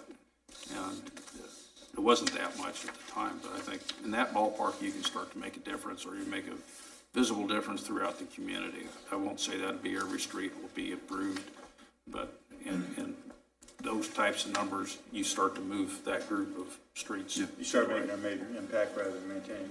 So, what? You said you did it a couple of years ago? When asphalt prices were low and we had resources, we weren't spending all our money on 20th Street, we were able to, 15, 20 years ago, we were able to do a lot of milling and overlaying in those streets that were from the 70s. They were all kind of flat ponding water and stuff. We would grind off 2 inches on each edge and then pave it, put a new crown on it, and go on. And those streets are starting to come around. They're probably in this middle group here now, because we haven't done much with them except crack seal, and we may have done this chip seal this last go around on a lot of those streets. But that was a nice combination of circumstances, because you can make a legitimate long-term improvement at a fairly modest cost at the time. And 5, 6 years ago, Mr. Commissioner, we were at a constant of like $775,000 a year on road maintenance, and we took some things out of some other areas without raising taxes, and we said let's get it up to 1.2, 1.3 per year. So we did increase it by 85% to make a bigger impact. But as an example of how far we've come, we were talking earlier today. When I arrived in 1988, the mill and overlay or asphalt program, whatever you want to call it, was either $100,000 or $150,000. That was it. And Bob Needham, deputy director at the time, would grab one of the engineer guys and they'd go drive around in the station wagon, come back with a list of streets, and he'd sketch them up and we'd put it out for bid. That was it. That was the pavement management program. so once again, back to my hypothetical question.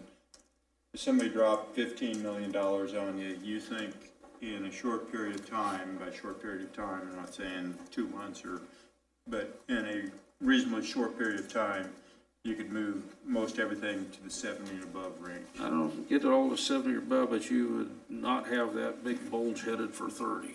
I think you would dramatically decrease that middle group.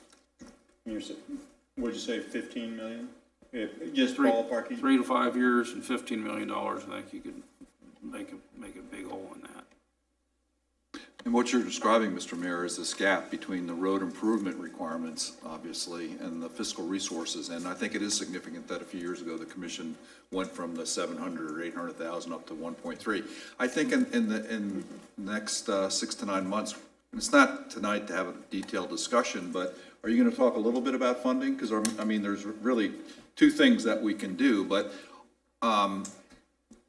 obviously we got to close that gap somewhat. And I would just like in the future to have some discussions about how that maybe could be done to get us up to maybe $2 million a year from 1.3. But I know that we're constrained, but I think you were going to talk a little bit about what we would have to do. It's relatively simple. There are 2 sources of revenue: sales tax and property tax. The sales tax pot of money that you have, or your CIP program, which is your city local sales tax and your share of the county-wide sales tax. Those are each about $2.5 million roughly a year, so that's about $5 million. But we've included what that's currently used for. A lot of that, $3-4 million off the top pays for fire truck leases, police cars, the business park, the animal control facility, Cody Park Playground, our sidewalk program, our economic development program. All those are projects that are funded by those sales tax. The other thing is property tax. The city supported mill levy, and we just got through with the budget, so you've heard this number, is only 26 mills. That's all we have. To fund our pavement management, that's about 7. So if you take out 7.5, you take out that, the rest of the city on private taxes is run on about 19 mills. You take out parks and recreation, the general fund is only about 16 mills. So the only way to increase road funding on property tax is either drop that, but that's what pays for your police department, your fire department, your public works department, your finance department, HR, everything that runs the city, or increase the number of mills that goes to pavement management or debt service. So you go from 7.5 mills that are dedicated a year, which is what we do now, which is where you get your 1.3 million, and you go up to 10 or you go up to 11, and each one of those mills buys you roughly $215,000, $220,000 a year that you can then put into your pavement management program.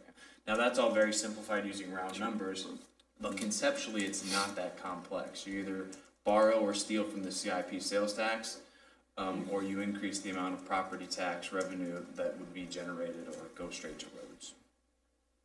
There's really no other source of funding. There's no federal dollars. There's no state dollars. We do some cost share on the state highway system, but it's all funded locally. I think we've moved away from the benefit district idea. You would have to make these benefit districts so large, and really, as Mike talked about now, every road is not serving that neighborhood. It's serving the entire city for the most part. So benefit districts are really tough to justify. Something for potentially this commission or future commissions to consider. If to Commissioner Griswold's point, we have 1.3, let's move it up to 1.5. I think if we look at this graph next year and the next 5 years, that it'll still be in that area. Right. You're maintaining and we're improving, we're maintaining our streets. If you want to move that graph, that within 2 years, people drive in the streets and say, wow, wow. What you have to do is raise taxes, raise property tax. Obviously can't raise sales tax anymore, but this commission or a future commission could do something as radical as say, let's raise mill levy for a 3-year period. I'm grabbing something now, and I'm not recommending this. Right. Raise it 10 mills. There's an extra $2 million a year for 3 years, or a little bit over 2 million, 2.2 million for 10 years, or for 3 years. It'd be $6.5 million. Put it all in at once. We bond that and make a $6-7 million movement in 1 year. And of course, then, and I don't know how you do it ordinance-wise that it goes back. And based on, basically 31 mills, part of its library, everything else, does that represent a 33% mill increase? It would for the city, but if you look at your total mill levy if you live in the city of Leavenworth, you're paying 160 mills approximately in taxes for school board, county, and city. So if you take it from 31 to 41, grabbing the numbers, now that's really, overall, you're going to see a 4 to 5% increase in your bottom line, what you pay in taxes. The city portion would be greater, but what you're paying is less. I'm not necessarily recommending that, but I'm telling you that is one way that maybe some future commissions can look at it if you want to move this, because I think we're always going to be at this level at 1.3 to 1.5 million, but I don't think that's necessarily bad or wrong, or is it any different than other cities of this age? Yeah, I don't either, because of the type of city that we have. Yeah, because we have an older city, but if you want to make that we're saying that our streets are unacceptable, we need to make a huge move.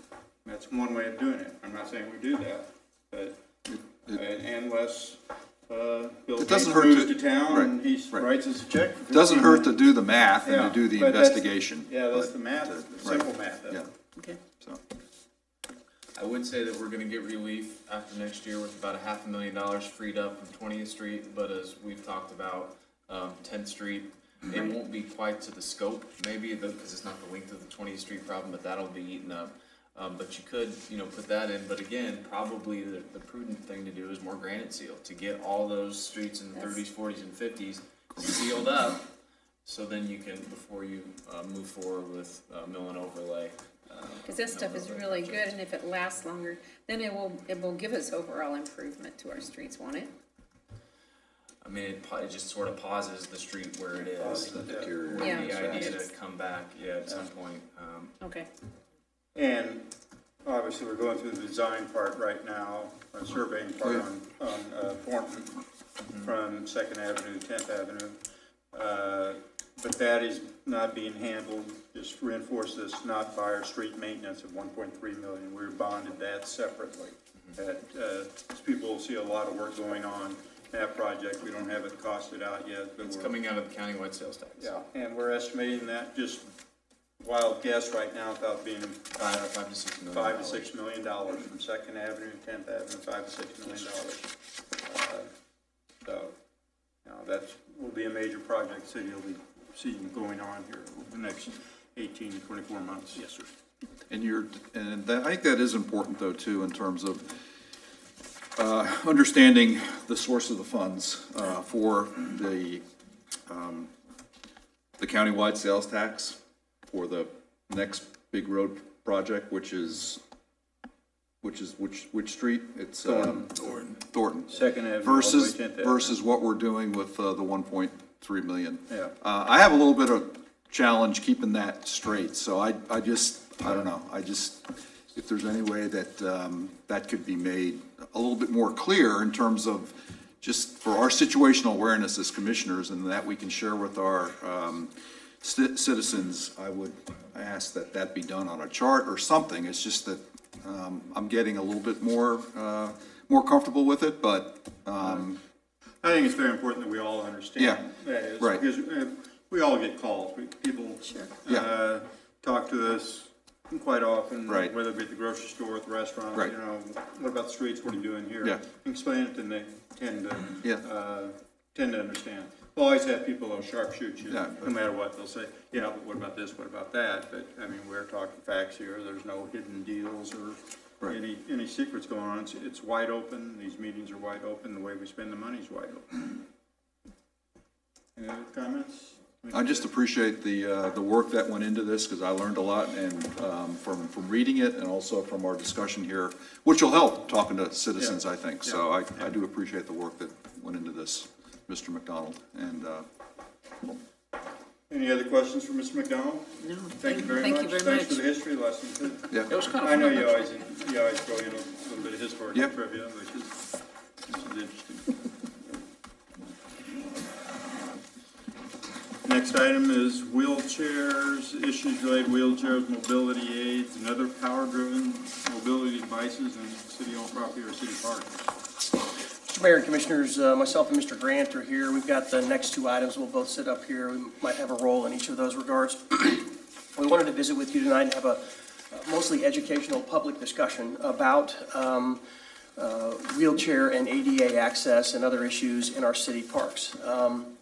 Right now, the city of Leavenworth has an ordinance that prohibits motor vehicles, section 74-79, motor vehicles unlawful on park or public grounds. Essentially, you can't drive a car or have any devices in the parks. Now, for obvious reasons, Mr. Grant's staff, they can drive trucks and lawnmowers and that sort of thing for maintenance and that sort of thing. The Department of Justice and the Civil Rights Division, in association with the Americans with Disabilities Act, has some obvious exemptions for people that are handicapped for a variety of reasons. And so we had a particular scenario presented to us recently that required essentially the staff to sort of make a judgment about how we were going to handle that. And moreover, our discussions were, we don't think we really talked about it a lot in the public. So that was the primary purpose of this evening, is to sort of go over that, how our thought process, what our judgment was, and then, present some overview of the ADA sort of generically about how we do it. So what we try and do in these instances is be as liberal as we can in terms of the interpretation for obvious reasons. Both, we want folks to have access to the parks, but we're required by law to do that and make some exceptions. So in this particular instance, a gentleman called or made contact with city staff, and he wanted to know what the rules were regarding the use of an ATV in Havens Park, or one of our parks, and we think it was Havens Park. So we quoted the ordinance that said, well, you are generally prohibited from using that, and then he asserted that he was handicapped and would be eligible for an exemption. And so attached to the policy report tonight is the Department of Justice guidelines that they give to us, and so we're trying to sort of sort through that. So our answer to him ultimately was that we weren't going to say no to the person, but we did sort of put some stipulations on it, that we would want to know when and which particular park and what particular reason he would want to use the ATV. And so ultimately, I think he withdrew the request and didn't follow through with it based on that. Our concern, and in particular my concern, is always that of public safety. And so there's an obvious difference between a powered wheelchair or a Segway or something like that versus an ATV. And so we put those stipulations on the person, and would generally put those stipulations on for a public safety exception if we were concerned that there might be some risk, if there were some kids in the park or there was some event going on in the park. And the ATV is not a vehicle that's governed. I think there are some of them, depending on what they are, can travel fairly quickly, 30, 40 miles an hour. And so in that regard, that was a scenario that was presented to us that we sort of worked our way through. We made a judgment about that, and it seemed to resolve itself without much fanfare. But I just sort of wanted, for the purposes of public education, to kind of go over the rules. And so just a little bit, I'm not going to go and read the entire thing, but essentially, we're a government entity that falls under the ADA, and we're required to allow people to use the park system. And if they're handicapped, wherever a person can go that's not handicapped, a handicapped person needs to go. And we have to make accommodations for that. So they've outlined a few things in here. A wheelchair, I mean, I think everybody's comfortable with that. But there's a new term, the other power-driven mobility devices. And I think this is a little bit of a newer era for us, which is, this is Segways, scooters. We've seen there's quite a few scooters going around downtown. And so we're required to make accommodations to that. They can go wherever it is that a person that's not handicapped can go. The choice of device, they get to say which particular device that they're going to use, whether it's a wheelchair or a Segway or a powered scooter or anything like that. They get to make that choice. And then we have to sort of figure out the best way to make an accommodation for that. So you can read that here. Again, the requirements for us as an organization, we're required to try and as liberally as we can interpret the policy to make an accommodation in most ways. And for the most instances, we've been able to do that with all of our parks. It goes on to specifically, I think it's the next to last page, on the bottom right-hand side, which is what we sort of use to make our judgment. Based on assessment factors, and you kind of see there where it talks about the height, the weight, how fast it's going to go, and that sort of thing. What particular park, all of those things we try to make an assessment on. But in here in particular, it says, based on the assessment factors, the Department of Justice expects that such devices like Segways can be accommodated in most instances. The department also expects that in most circumstances, people with disabilities using an ATV and other combustion engine-driven devices may be prohibited indoors and in outdoor areas with heavy pedestrian traffic. So even that particular, when you read that, it says you still have to consider it, and you still have to try and make some accommodation. And so in this particular case, we were willing to do that, but I think the request fell through. And so we do the very, very best that we can to try and make sure that people that have ADA issues access our public parks. In a case like this, we try as best we can to make the best judgment that we can, and we wanted to talk about that with you this evening to make sure there weren't any questions. And then again, we were hoping that, the conversation, there would be some educational component to it. And if anybody in our community ever has a question about ADA or accessibility issues or anything like that, we're required by law to have an ADA coordinator. And Mr. Kramer apparently either appointed himself or was appointed previously as the City of Leavenworth's ADA coordinator. And so we wanted to talk about that with you, offer the opportunity to have any discussions that you might have about issues involving ADA and handicap parks. And if not, or if you have questions, we'll do the best we can to answer them, or any comments that you might have.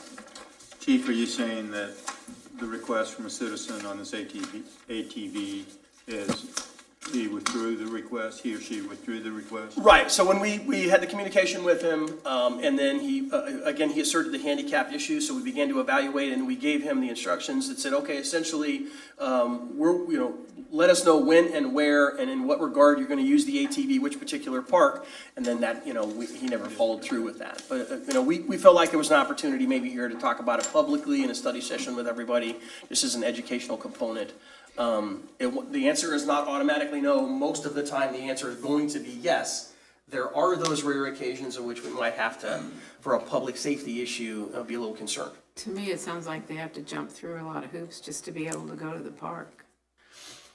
Right. So we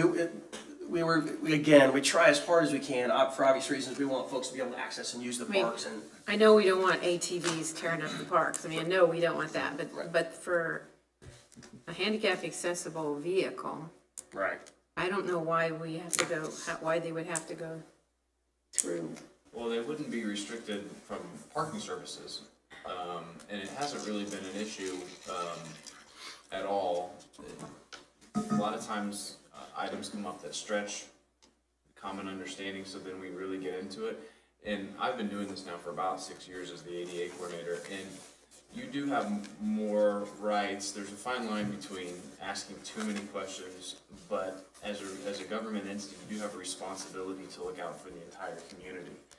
So I don't think we're overly burdensome at all. I just think in certain circumstances like this request, we sort of get a general feel for the request, and then we dig a little deeper without requiring too much. It is kind of a fine line. Well, I think another thing that you got to look at, if you would have granted that request, there's a lot of ATVs in the city of Leavenworth. Right. Then how many people are going to assume, hey, it's okay to go over to that kind of big park? I guess the term ATV is what caught me off guard, because it's not what we're looking at as far as assisted devices. We have to evaluate each item individually as they come up, but just as a guideline, if your device, you can take it in the grocery store, you can take it into an airport, etc. Right. Whether it be a motorized wheelchair, motorized scooter, whatever it might be. I don't know of many airports or many grocery stores or shopping centers let you drive your ATV. Right, exactly. And yeah. so, yeah. That's one. I think you did the right thing to hold on. We've got to evaluate this. Right.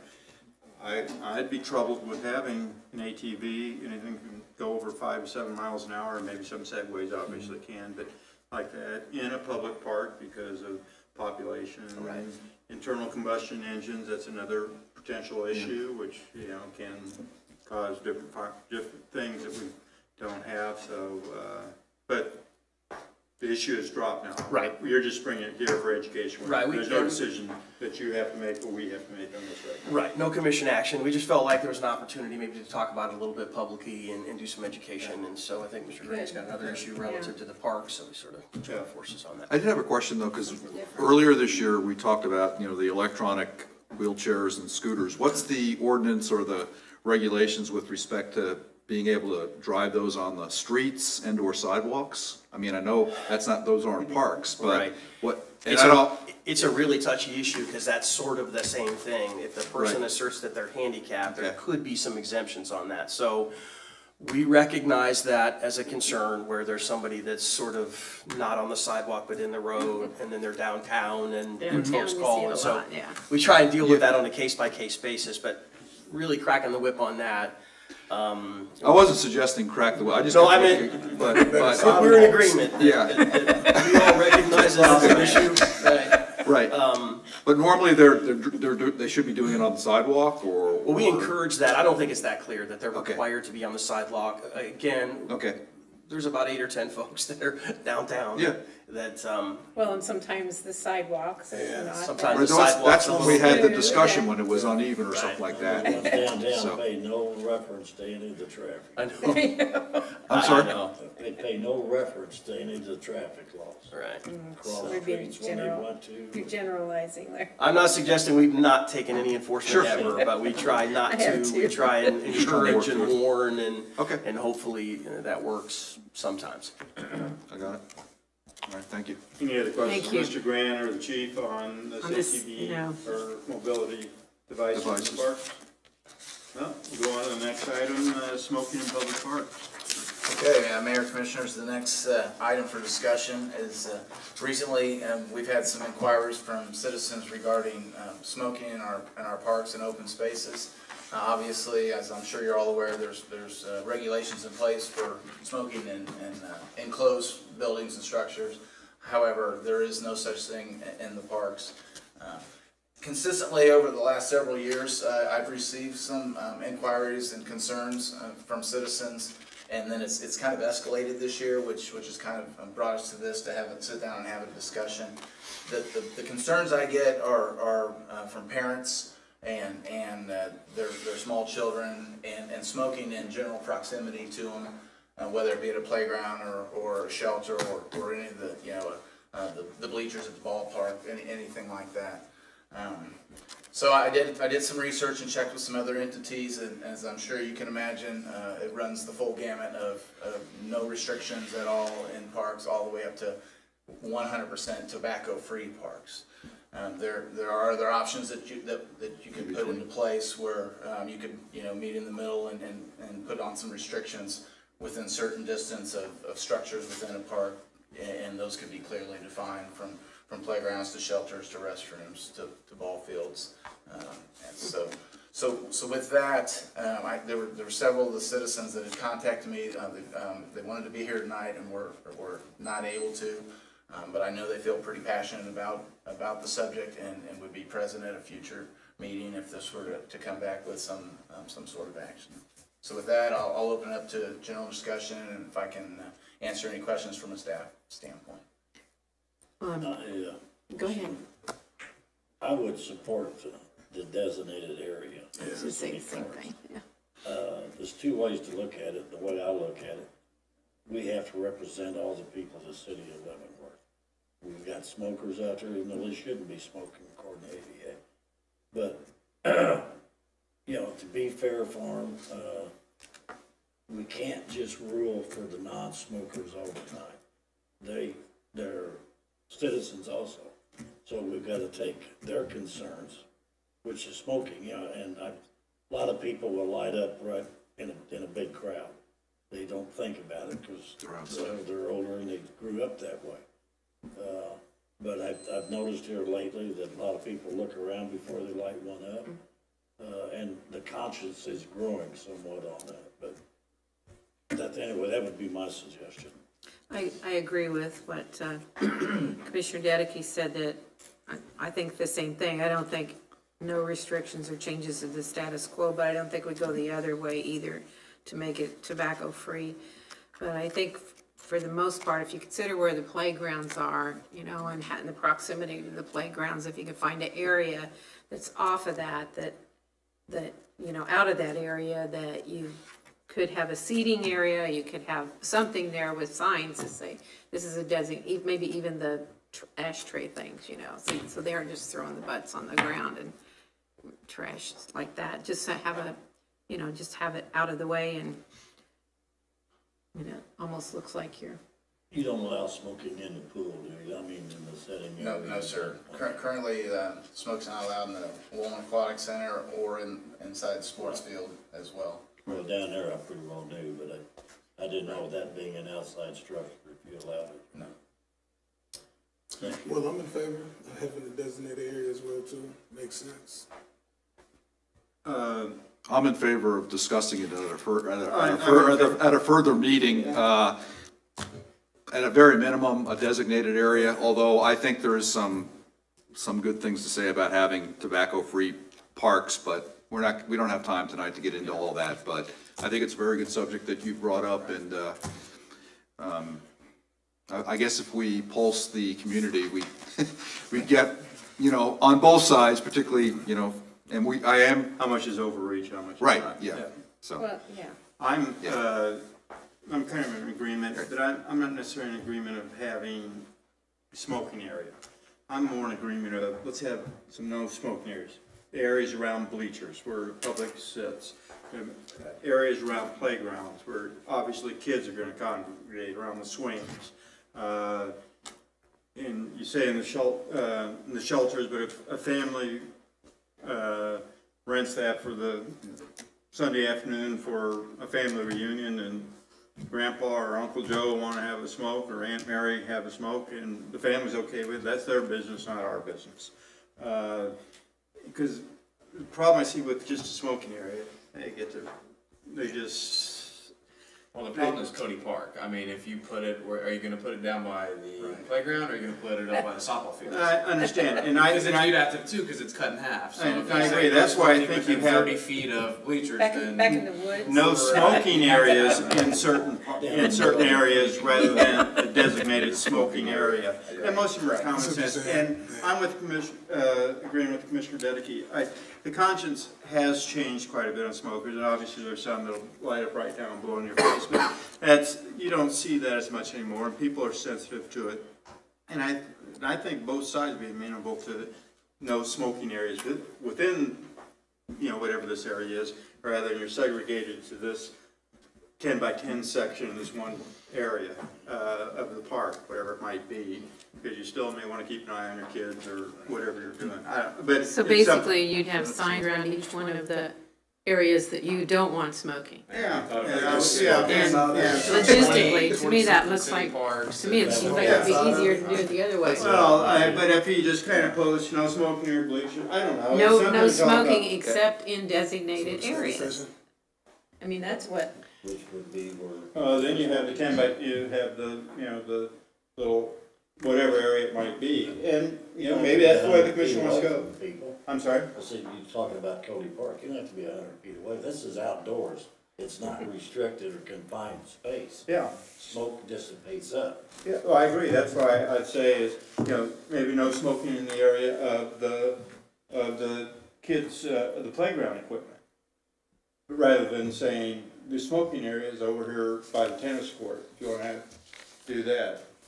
I think, are we talking the same thing or No, not? we're not. Okay, say your Same, point, but and, I think there's at least 2 or 3 options that, Yeah, the staff could work Yeah. and, right? but having just a particular That's why we're- area in each park where you can smoke, It would be tough. It would be tough because all of our parks are so different. Yeah. Where would you put the no smoking area at Havens Park, for example, or where? That's your entrance. From a signage standpoint, I would think that was where we would cover our signage. I don't think we would put a sign at everything. I think we put a sign at every entrance. Where people park and get out and naturally walk through it. And we have pretty much an entrance sidewalk at every park, leading to and wherever. once you did it, you go through one season, I think people would know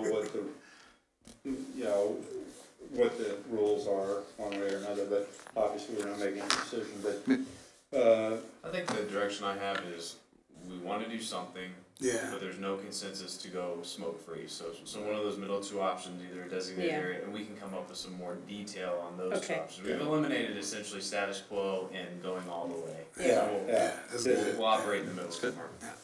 yeah. Yeah. So, go ahead. I was just gonna say, if you come up with an area, set a park bench here and one of those big disposable ashtrays, that's gonna tell the people a lot right there, where you don't need a sign. And I think, Hawthorne Park would be an excellent place for that, because you have a lot of kids, there's a lot of action there. Havens Park, Havens is a little different It'd be animal, cause it's, somebody's up there having a smoke. Miles thinking and they're gonna miles of notice it. stuff. Yeah, woman, different options, you can't smoke in the pool area. So you're gonna come back to us, and Yeah, have another and, study study session on this that And you'll we'll come. invite the citizens Yeah. who brought this up, I think. Yeah, lots of- it's a good Yeah, idea. no, I think all of us have received some communication from some citizens or Yes. a citizen about this issue, and obviously it could be discussed. Okay. Any comments from the chief or? My Grant? only, not concern is not the right word, my only, guidance might be that it has to be crystal clear about what it is, because at some point, Officer so-and-so is gonna come out to play referee to, well, I'm smoking, but I was, I'm in the designated area, I'm not, so that's my only concern, is that the officer's guidance has to be crystal clear. Sure. Like for the Justice Center, you can't smoke within 25 feet of the door. That's clear, easy, simple, and that's generally the way it is in terms of that. So that's what I would be looking for, to encourage everybody to make sure it's clear Yes. in whatever way it is, so there's no, Grounds anymore? Mr. Grant's staff is not arguing with somebody, Yeah. that kind of thing. Yeah, that's a good point. Used to be just a few feet from the door. Okay, Mr. Grant, any comments? No, I think we can find a happy medium, Yeah. and make it work for all the citizens, so. Good. Any other questions, Mr. Grant or the chief? No, thank you for the presentation. If not, discussion among commissioners. Commissioner Ballard. I don't have anything tonight. Commissioner, it's late. Commissioner Griswold. Commissioner Wilson. Superhero run this weekend, right? Casa, Casa, yes, superhero. You gonna be a superhero? I'm gonna be midget man.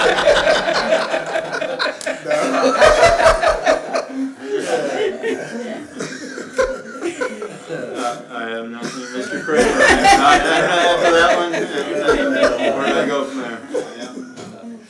Okay, I'll take a motion to adjourn. So moved. Second. All in favor, say aye. Aye.